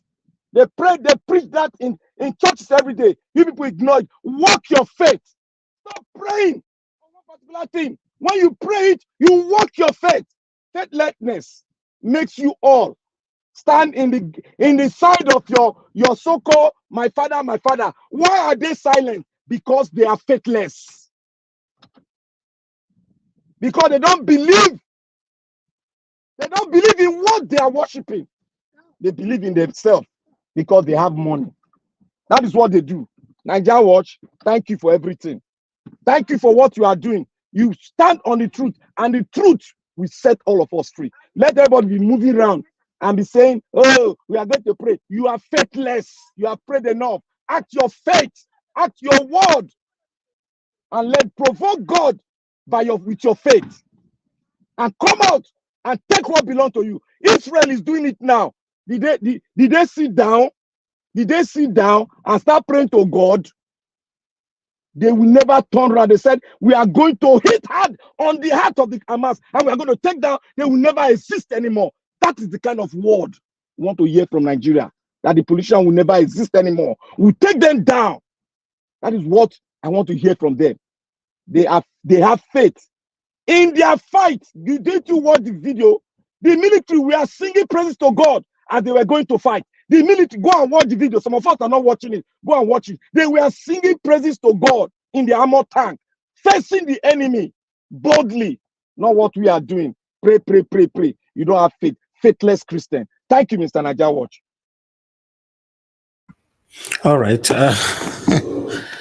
Voila. Thank you very much, my brother, Black Panther. Thank you very much, everybody. We'll come to the end of this broadcast. But before that, because you talk about these prayers of a thing and all that, I want to, there's a lady that actually got herself into trouble today in the UK. I don't know if it happened today or yesterday, but I got the news today. You know, I like us to quickly read this one here, you know, because everybody, we have our faith, but every country, you cannot be prayer neither to repair their country. You know, I talk about this all the time, not prayer to repair their country. And I believe many other developed countries today, not be prayer that to repair their country. All right, you can see right there, that one there, because it was Instablock that posted it. Nigerian nurse sacked and deported from the UK after praying for a ailing patient. Okay, then I would like us to just look what happened here. You're going to be surprised, you know. Okay, now I just read the sad story of a Nigerian who came to UK employed by an agency to work as a carer for elderly people. She was assigned to care for an elderly patient who was dying, and she was reported for praying for the client to get better. Yeah, she was praying for the client to get better. She got sacked and deported back to Nigeria. For those expressing shock at the sack and deportation, let me explain further. As a health worker career in the UK, it is unethical to involve religion or impose your religious views on patients' clients. It seems as abuse of trust and misuse of position. You are expected to simply do your job and focus on your job, even if the patient's client were to bring up a religious conversation. You should refer them to speak with a pastor, you know, chaplain, imam, cleric, or any religious figure. As a health worker, you should not be engaging in religious activities with a patient client. If you get reported to the appropriate authorities, you can lose your job. Many times, this also means you lose your sponsorship and visa to remain in the country. So the reason why I have to bring this one here quickly to run this broadcast up today is that the way we were brought up that if you don't do things in a certain way, you'll be punished. God will punish you. You know, if you don't pray in a certain way, God will punish you. If you, even though you are doing the right thing, but if you don't apply religious sentiment or religious emotions and all that to it, you know, there's a way you feel that God will punish you. For example, when you go to church, you have 100 naira to put in offering. You hide it because you don't want your fellow church members standing close to you to see that it's only 100 naira you want to put into the offering, because that is how they built it in Nigeria. But if you have bundles of 1,000 naira, maybe 300,000 you want to put in the offering, you bring it, everybody will see. That's hypocrisy. So then, two, in churches in Nigeria, most churches in Nigeria, you know, when you want to give to the church, or if you are a giver in that church, you sit in the front seat. Whenever you come to that church, you will be highly recognized and respected all the time you come to the church, you know. But those that doesn't give openly, maybe they are giving though, they don't give openly, nobody want to respect them. So now, let me come to the last one before I finish. I want to use this one to let people know again that no amount of prayers we are going to pray in Nigeria that will change Nigeria. I'm a Christian, and I don't believe, if you are listening to me right now, I don't believe you pray more than me. And I don't also believe I pray more than you. Everybody have a way of communicating with our Heavenly Father. But if you are one of the people that believe that prayers will change Nigeria, I've been saying this for some time. Some people thought maybe I'm against Christianity or against the people that believe in God. No. That's far away from it. You know, I'm just trying to let you know that we should face the realism of the things that is affecting us, rather than always putting prayer to forward to sort it out. Because UK, now me they talk to us, so UK, no be prayer that they build their country. Everywhere is stabilized. Everything is working well. You know. So what makes you think now that our prayer now will build Nigeria? So I just wanted to bring, it's not part of the topic, because my brother talked about religious or prayers or faith and all that. I just, okay, let me quickly, because I get them for my computer since morning. I just, okay, let me present them. You know, please guys, let's do what is right. God has given everybody the power to change our country and to change ourselves. You know, it's just like you running to a pastor to pray for you. You know, you need prayer. You have to look for one certain pastor to now lay hands on your head before you can believe that, you know, whatever you were asking God can be answered. No. For me, are different. Maybe you're all different. Me, I believe that I can pray that prayer and talk to my God directly, and my prayers will still be answered. Right? So everybody is different, though, because some people know deep inside this Bible and all that. But I believe that where we are right now in Nigeria, you know, we are far backward. And now we pray pass, if not in the whole world. Now Nigeria pray pass. We have churches everywhere and all that. We have religious leaders everywhere. You know, we have believers everywhere. That is fine. I'm not stepping on anybody's toes, but I want us to now face the reality of what we are facing now, and do the prayers differently. Or I don't know, maybe what you have been doing for so long and is not working, I think we should make some changes. My people, I know are not to know too much like that. Now where my sense reach, and there they talk rich. Thank you very much, my people. Good morning, good afternoon, good evening to every one of you. We've come to the end of this broadcast. I'd like you guys to press on the like button before you go. I'll thank everybody that came to the panel today with me. I appreciate every one of you, starting with Give Us a Mandate. Thank you so much, Omashala. Thank you, Madam Luke. It's good to have you here today, Madam Ami Bright. Thank you so much, Madam Nena. Thank you so much. Good to hear from you as well. Guys, CBD, thank you. Black Panther, my brother. Thank you, Mr. Idubisi. God bless every one of you.